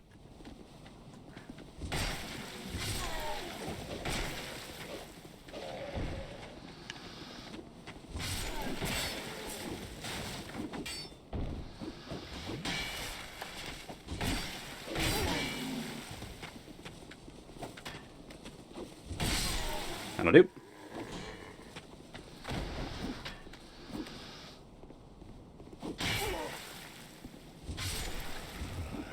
Trying to get that off in time. Not quite. That's okay. That's why we have a heal. It's weird to me that I'm still this devoted to using a shield, even though, frankly, in this game, it's usually very lackluster.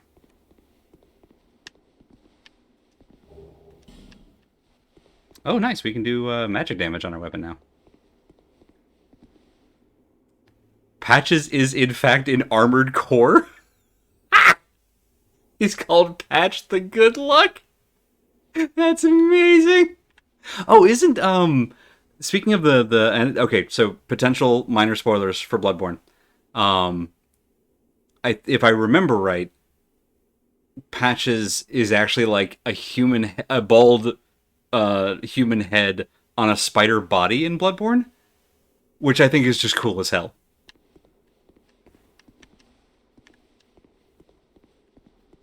What was up here?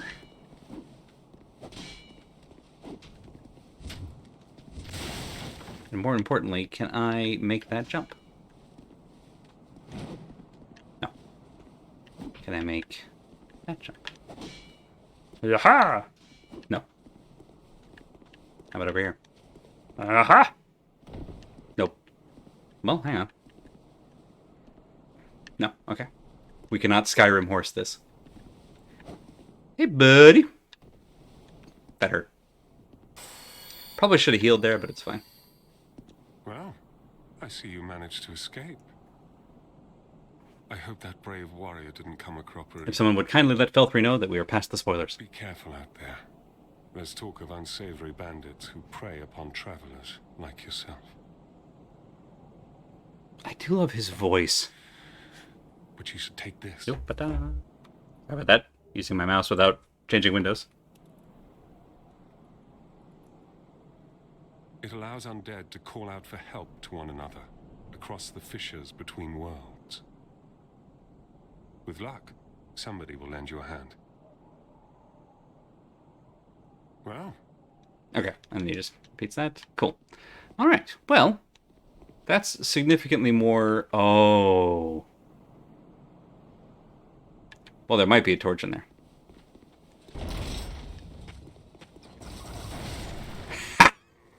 So that's a room with 4 ballista pointed at the door.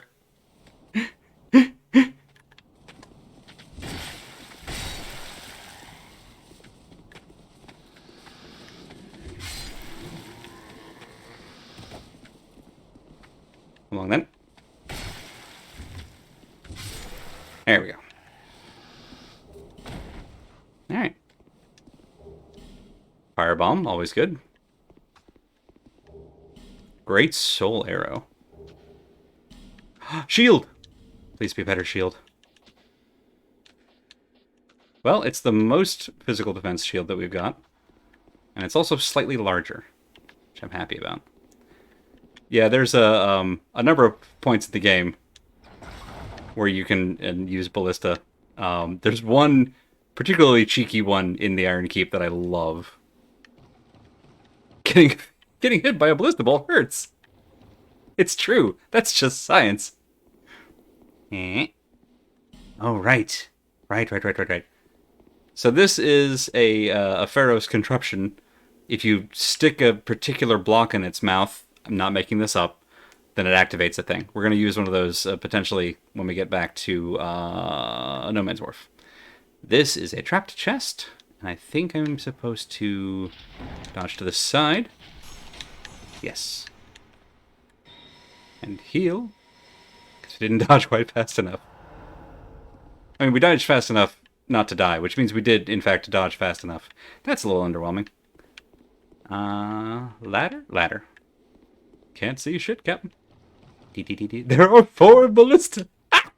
Yeah, the first time I played this game, of course, I saw a door, and I was like, and you see 2 treasures from here, but it's also like, it was just dark enough that I didn't recognize what I was looking at, and so I'm like, ooh, treasure! Got to about here, and you actually see the ballista bolts through you, and I had just had 5, just as like weird nipple piercings. It was great. Can you kill the pursuer with a ballista? Holy crap. Oh, yeah, you can. There are 2 in the pursuer arena. The only way I've ever managed to do it, and I did manage to do it when I did a swordsman build, if you parry him but don't riposte, he gets stuck in the like dazed animation from being parried. But you've got to parry him in line of one of the ballista, and you can't move them. So you've got to parry him, run to ballista, load it, and fire it. But it does, like, it almost his entire health bar. It was ridiculous. It was like 80% of his health in one shot. It was so cool. So, is it easy? No. Is it worth it? Yeah. Okay. We've been everywhere else around here that we need to go, and we have more light. Gonna go this way. We go back to Majula. You know what? Honestly, we've got 2 of these. I'm willing to risk it. Possibly a mistake. Don't care. Back to Majula. Thank you, Bad Road. It'll be fun trying to peg that quote to a game later.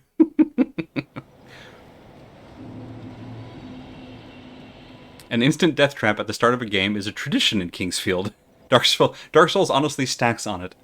There are a few just really awful ones that I remember in Dark Souls 1.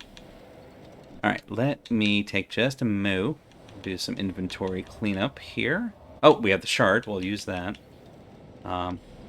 Can't use that while the servers are down. Hang on to the repair powder. Monastery charm is still handy.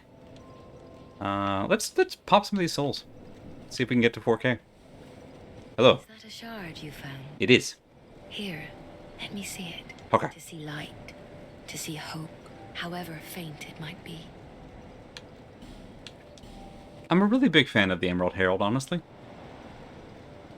Trying to peg, you say? Listen, what are you doing on Saturday night? Alright, let's eat a soul. And... because you can't have just one. And we're close. I think this will be enough. Oh, yeah, it will. That was enough on its own. I knew you'd be back. I love her so much. Melentia is probably one of my... with the exception of Lucatiel and the Emerald Herald. And okay, so I like a lot of the NPCs in this game. Shalqua, there are a lot of really good NPCs in this game. But Melentia just for her voice. Alright, so now we have the block to put in the mouth of the contraption. Just take my word for it. We got 3,000. Thank you. And we can buy more effigies later if we want. But before we do that, we could upgrade... this axe, actually. We've gotten a couple pieces of Titanite. Bearer of the curse. Yeah. What does it cost to level right now? Okay, alright. There are many options at the castle. We probably went long on Faith too soon, if I had to guess on what a mistake was here. Oh, I'll see you later. So level is 2361, so we could get some more health, which probably wouldn't be a terrible idea in the long run. But compared to an axe that does more damage, might actually be better for our health. Oh, Ornifex, yeah, there are so many good NPCs in this game. Alright, as much as a level would be nice, I think we're going to try to upgrade the axe first. We've got just so much stuff. Could just keep upgrading this, actually. This has better strength scaling.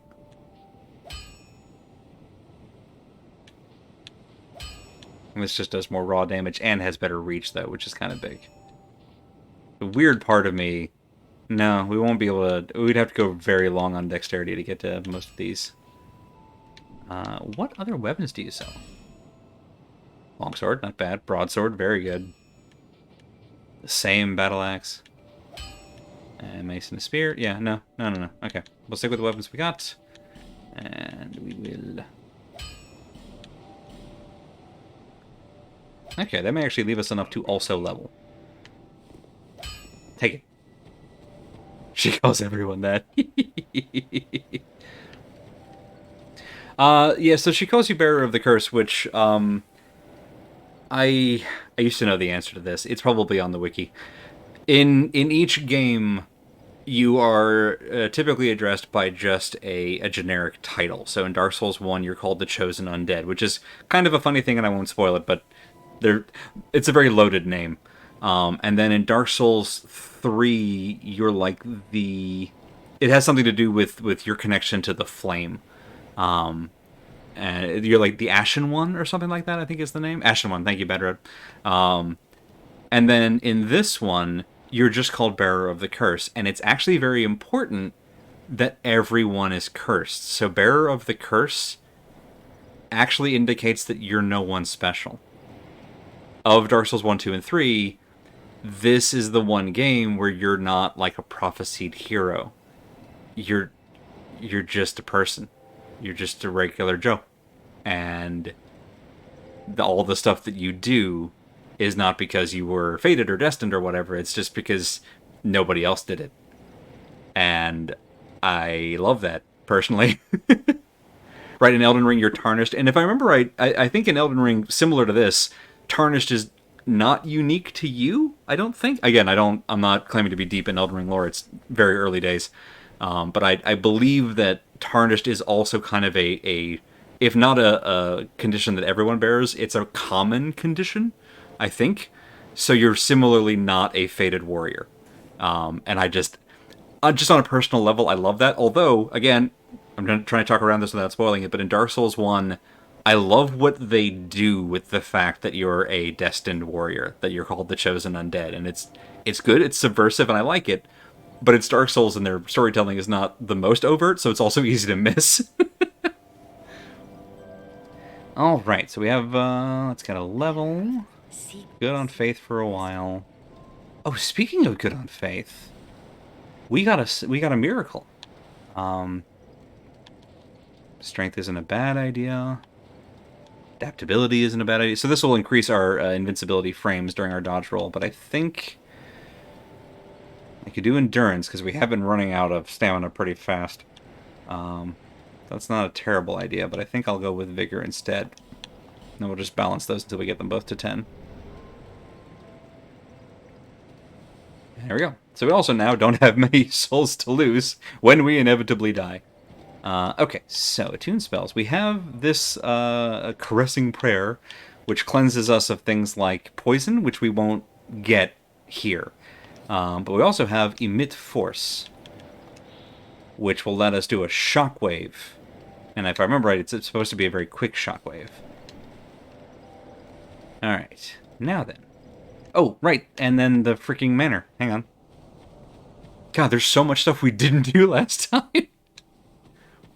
What's on the other side of the Lands Between? So, the Lands Between... Sorry, I know I keep going on rants about this. I'm so sorry, y'all. This game just does this to me, and I can't stop myself. I'm going to keep walking while I say this, and hopefully not walk in a pit. The...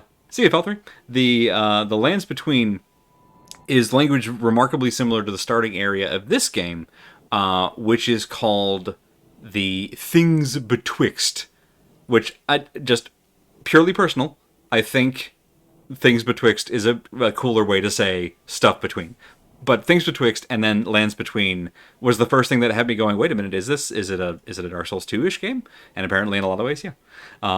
But yeah, I love that it's called Lands Between because, like what Maddie was just saying, it sort of implies that you're in a kind of a purgatory, of a kind of a Niflheimish, like, middle area where you're somewhere in a limbo. And I think that that's incredibly cool.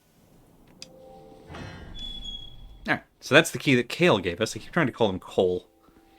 And that leads to one of my favorite areas, which is this place. Where there's not really anything we can do in this room, but it's just... that fuck-off huge book makes me so happy.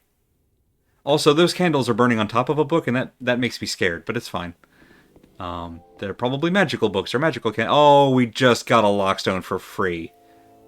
Son of a mother... Okay, well, that's fine. Now we have 2 of them. Crap. Wish I'd remembered that. It's fine. It's fine. We'll need more later, I'm sure. I guarantee this won't be our last of these streams.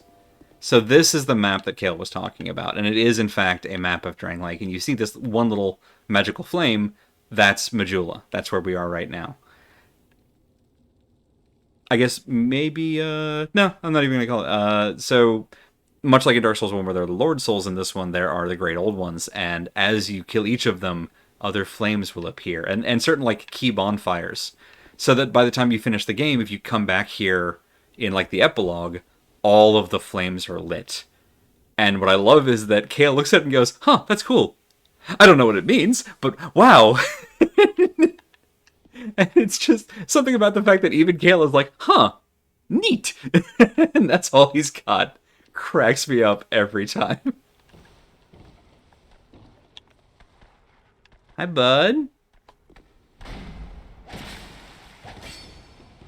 Alright, you know what? That's on me. Come on up here. Come on up here. Come on. So these are the skeletons in Kale's... Well, they're really in the basement more than the closet, I guess.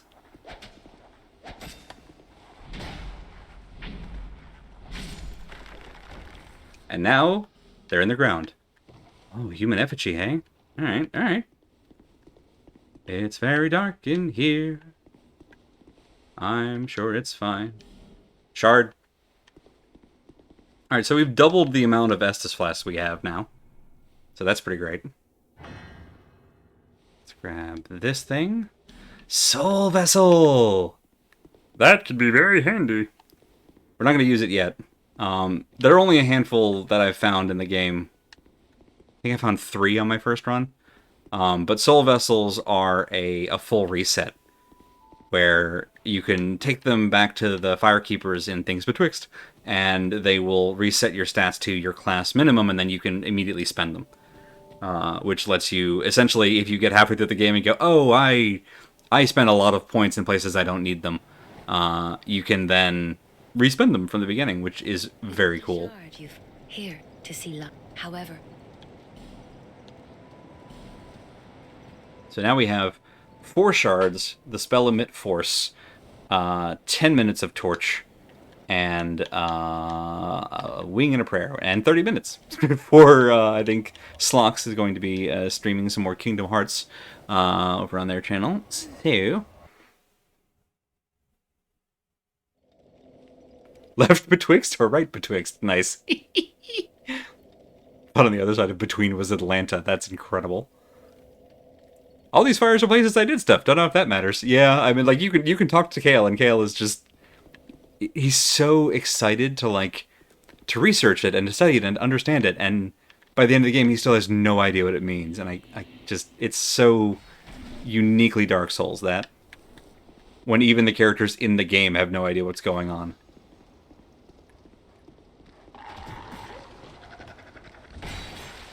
Oh, still not quite enough for one hit. Ow. It's fine. That was choicey.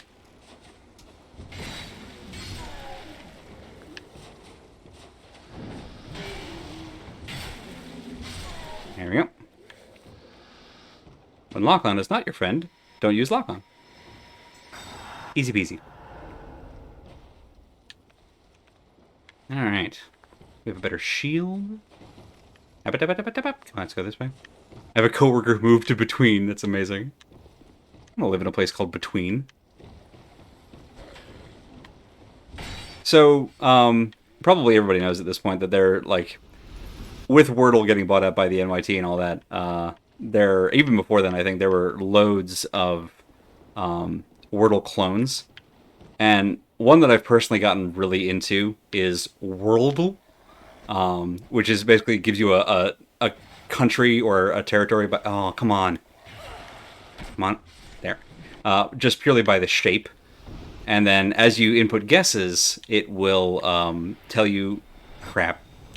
It will tell you how close you are and what direction you need to go in to find the country you're looking for. It's a very cool little puzzle game.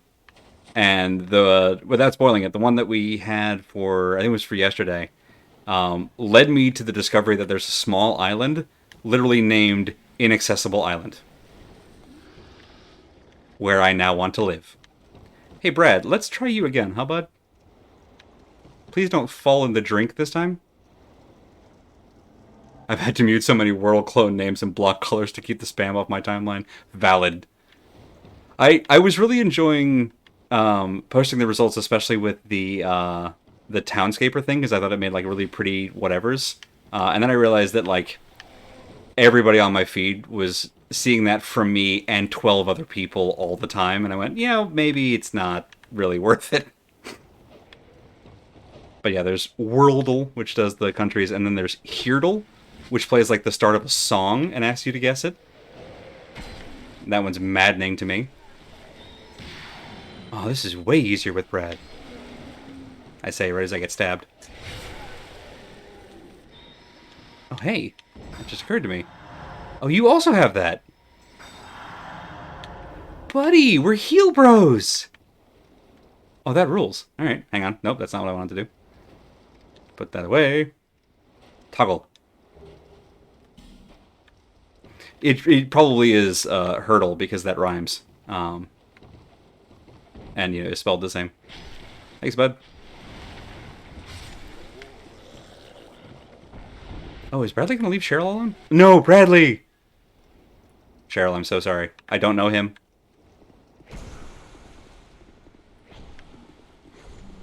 Come along then.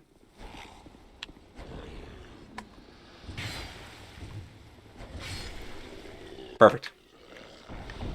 Well, Bradley, you've killed my best friend. But you've also helped keep me alive. So we'll call it a draw. Now that we have this back, go back up top here.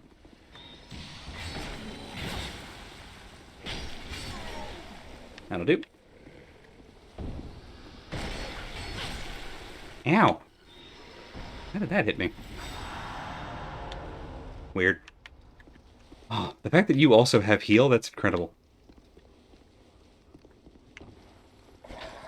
It's a real shame you just freaking fell off the world last time, so we didn't learn that.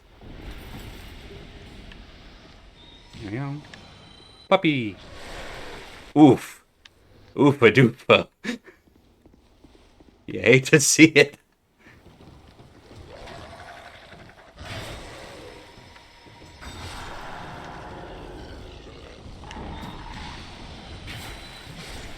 Sorry, pupper.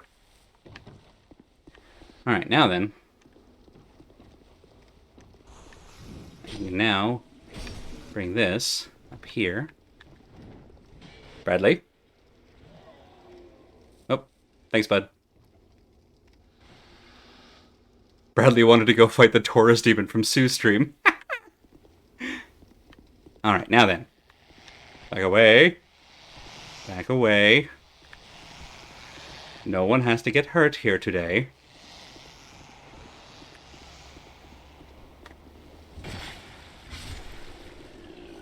Task completed! Man, alright. Thanks, Bradley, I guess.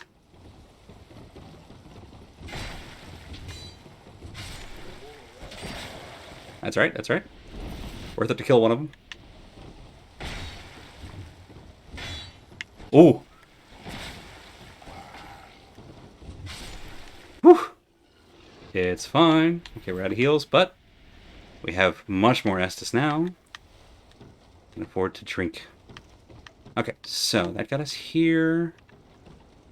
That was this thing. Now we go down here. Were those grooves you just ran past? Honestly, kinda, yeah. The Dark Lurkers are very, like, you know, it is dark, you'll most likely be eaten by a Dark Lurker. Yeah, no, that tracks. Oh, hang on. Oh, crap, where in here? Well, we're not going that way, because that's where the Dark Lurkers are, and we don't have a torch. Or a Cheryl. Which is a sad state to be in, really. Oh, man. Back it up, back it up.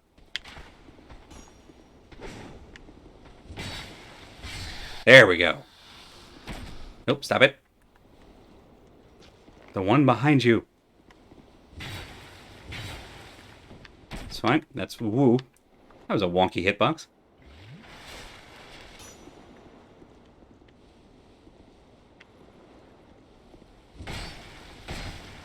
Back. Alright, we're fine. That's one shadow down, which will help us not get overwhelmed by the other one. And right now, full attention span.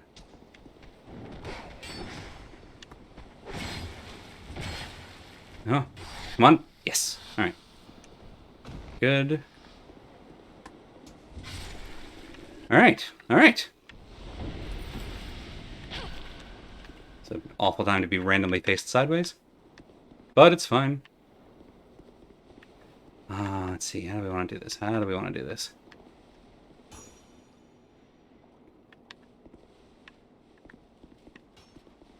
What's in here? Is this just the bar? No, okay. Oh, is this Gavlan? No, okay.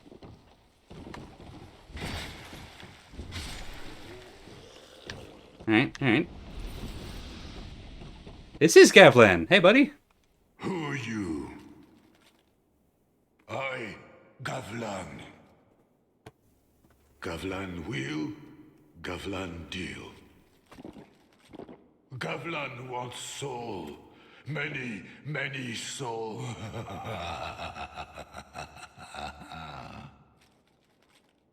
what you want. With Gavlan, you will, you deal. So Gavlan is one of the only people in the game who will buy things from you. Most of the time, if you have stuff and you don't want it, you just have to get rid of it. Just drop it, discard it, whatever. Gavlan is the only person who will actually let you sell items. Which we're going to do right now. So we have a bunch of crap we don't want or need. What's this axe? Well, it's not a very good axe. No, I'm going to keep it. We could go ahead and sell the Demon Great Hammer. I'm not going to, though. We're going to sell this. This crappy little shield we never need. We have some armor we can get rid of. This hollow crap. Hollow infantry.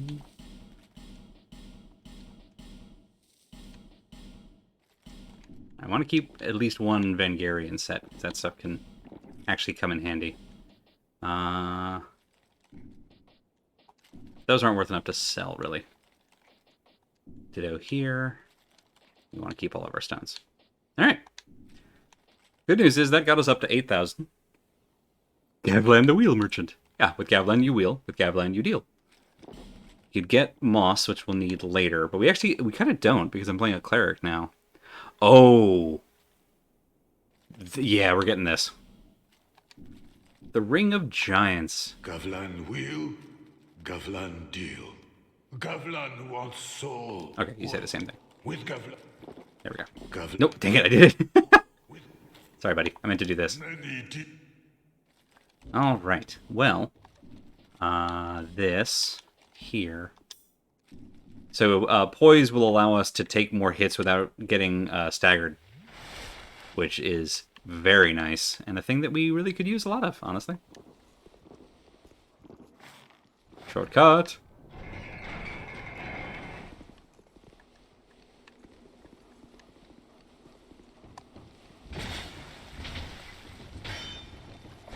Crap, crap. Unlucky. Alright, well that's one of the last of the fire archers. Which makes the fellow throwing oil at us not nearly as scary.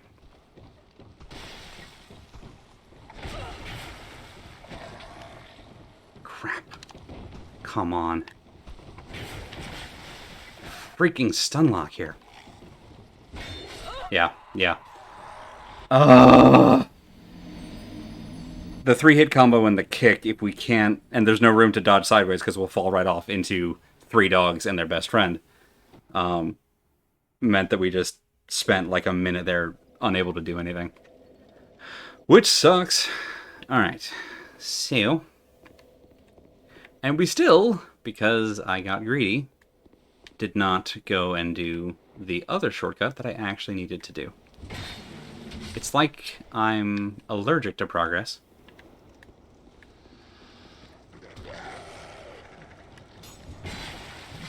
It's not a 3-dog night. It's like at least a 6 or 7 a dog night here. Let's try something different. Hello! I didn't know that could do that. No, come on. Oh my god. Alright. Fine. Jesus. I am a shish kebab. More like a shish kebab. Actually, I think that's just how it's pronounced. Alright. Let's try that again. All you have are 4 cats. There are 4 cats. I love that one just staggers back off the ledge. That is weirdly comforting to me. Okay. We've activated the friend up here, so we're just going to deal with this one. Plan A was working, so we'll just keep doing Plan A.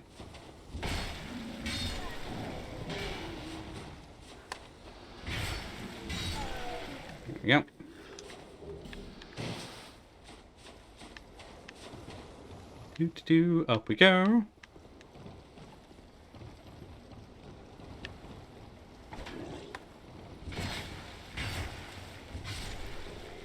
Perfect.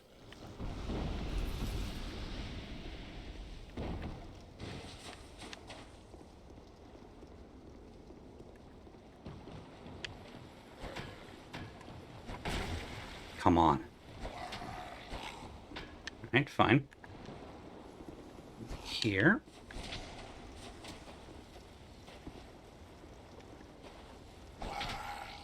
Yeah, bud? Did you get lost?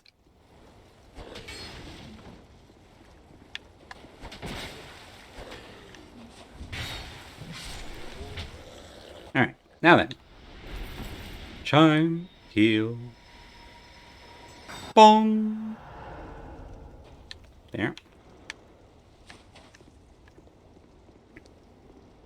Go this way. So the shortcut I have now thrice failed to lower is this kind of ladder-looking thing, which you can kick down, and it makes a bridge, and then we'd be right there at the end of the road where we've been at least twice now, and have failed to hit the thing. What I'm saying is, I need to stop getting distracted and just complete the thing. There we are.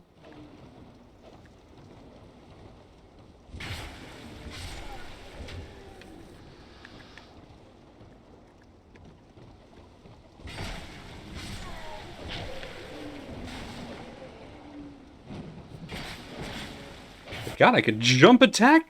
God, if the jump attack killed me, I'd have been so pissed. It still might.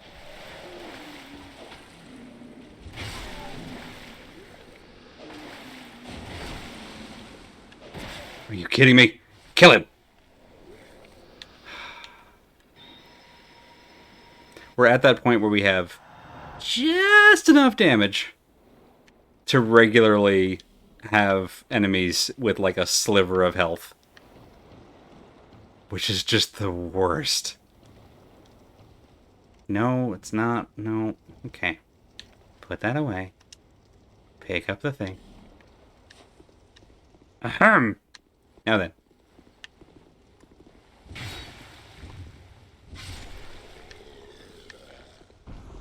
Puppy!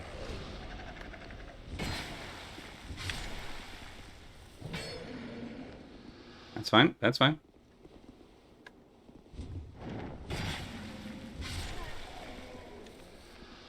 Ready to use our last. Bong! Alright. Alright.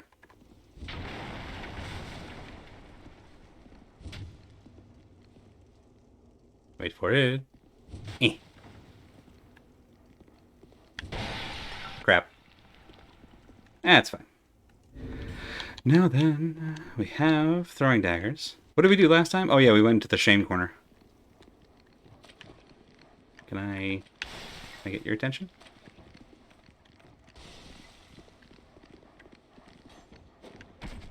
That'll do. Nope.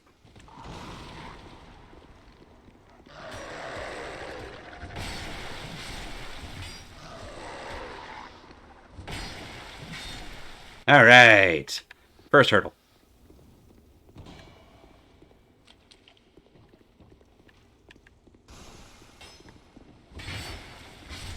Second hurdle. Nope, come on. Come on, no. Fuck you. Dodge, dodge, dodge. That's just so many of them.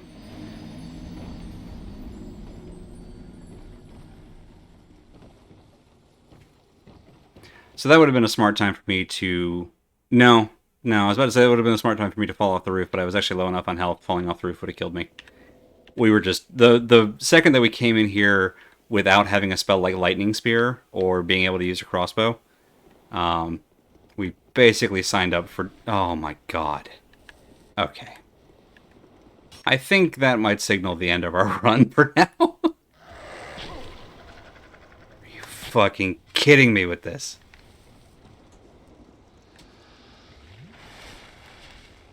Used to be an adventurer, then I took that arrow in the chin.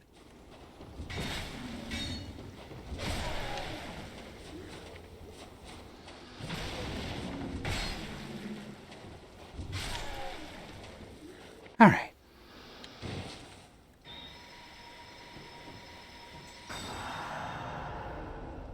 So mid-force can knock people off of things in theory, but I can only use it if I switch away from my shield and to my chime. Which might mean, actually, that the thing I should do is to move my chime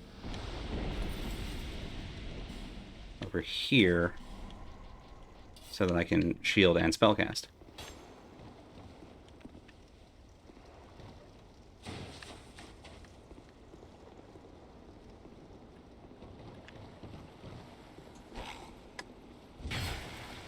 Get fucked.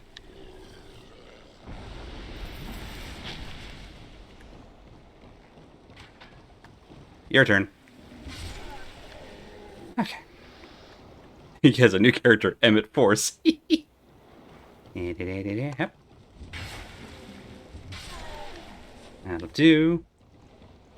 Come on back. If I can get the light lit, I'll consider all this to be a win.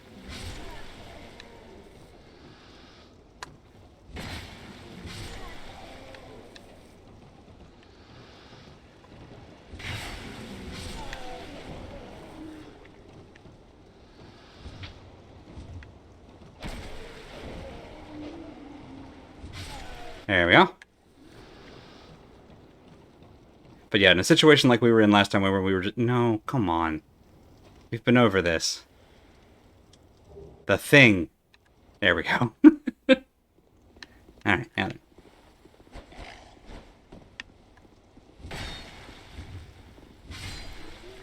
That'll do.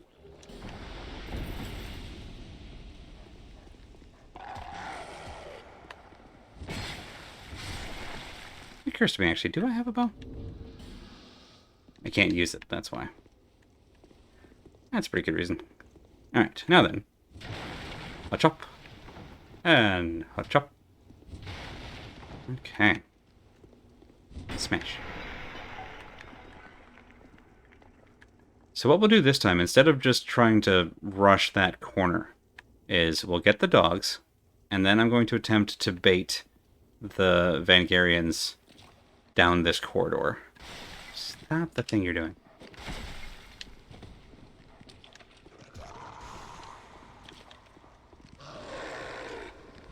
That was lucky. That was very lucky.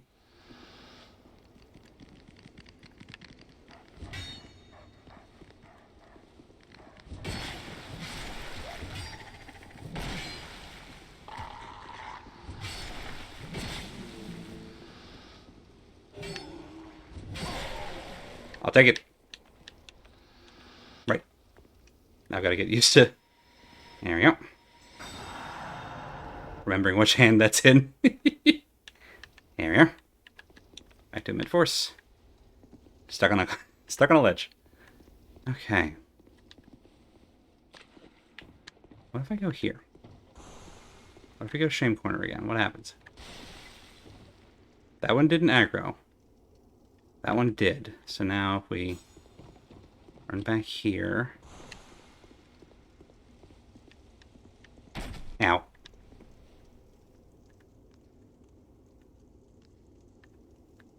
Can I get that one around the corner? No. Okay, they ignore me. Well, in that case, let me do something I didn't do last time. Well, at least clear one of these out. Hey, Cheryl. You just, you hang out here. It's dangerous up here. Alright. Okay. Okay. That got you to there, at least. That's something.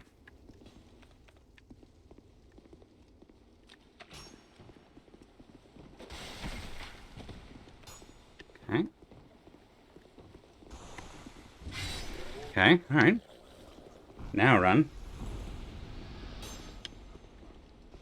Let's see what we get.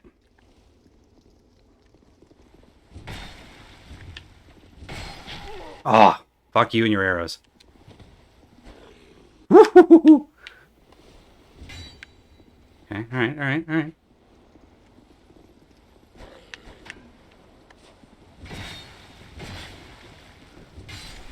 Alright. Piece at a time. Hi, buddy, where were you going? I did it again. Alright. Now then. That's 2 fewer. Now if I run over here again. Okay. Use it. Please give me iframes. Yes! Hooray, iframes. Hooray, souls. Hooray, item. Don't even care what it was. So that... whoop, lights up the big lantern. Which now will scare all of the dark lurkers back in their various holes. Which I would feel bad about. You can hear them. They're very unhappy. Is there a way down there? Can I not? Hang on. Nope. No, really? I can't cut a rope? Really? Dark Lurkers are killable. They're fairly beefy at this level and have very small hitboxes considering their incredible reach. So I tend to avoid hitting them if I can help it. Go. But now, we should at least have made them much less of a offensive threat. Oh, just missed you. Ow. Alright. We'll conserve our big heals. Can always buy more life gems. That was lucky.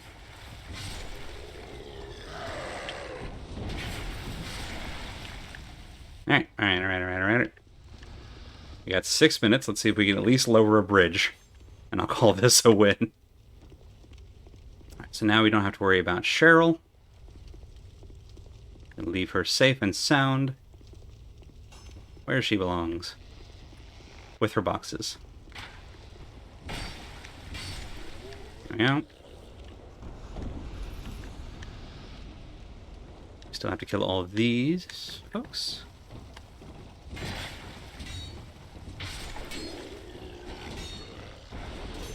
Okay, alright. Crap. Just really counting on that.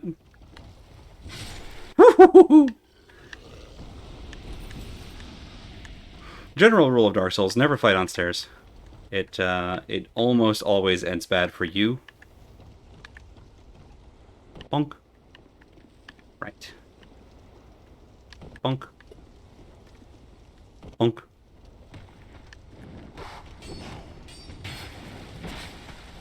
Ha-ha! I saw you weirdly glitching all over the map. Ah ha ha. Ah ha ha. Alright. Progress. Listen, if we can get through my least favorite zone of the game in one night, I'll absolutely take that.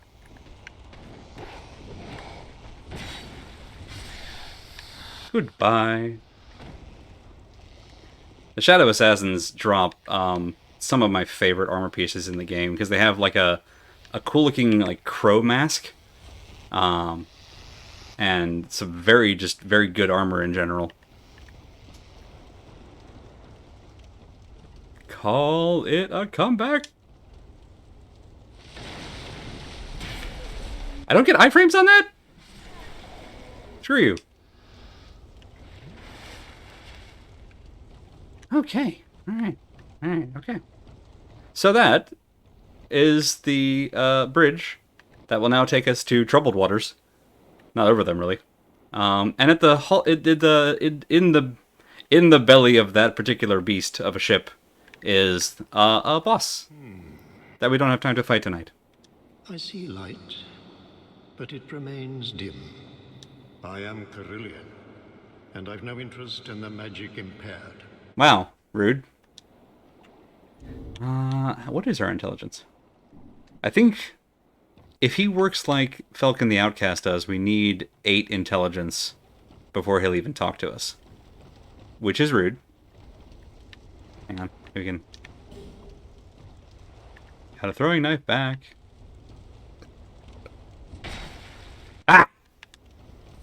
Get lost. Alright. Well, listen. This was a struggle.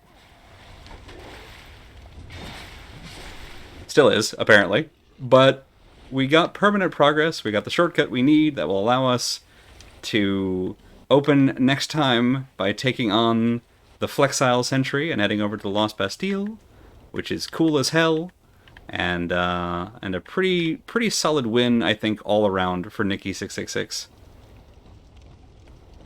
But right now we're going to take this nice little path all the way back to the nice, peaceful bonfire, keeping us warm on this chill and chilly day.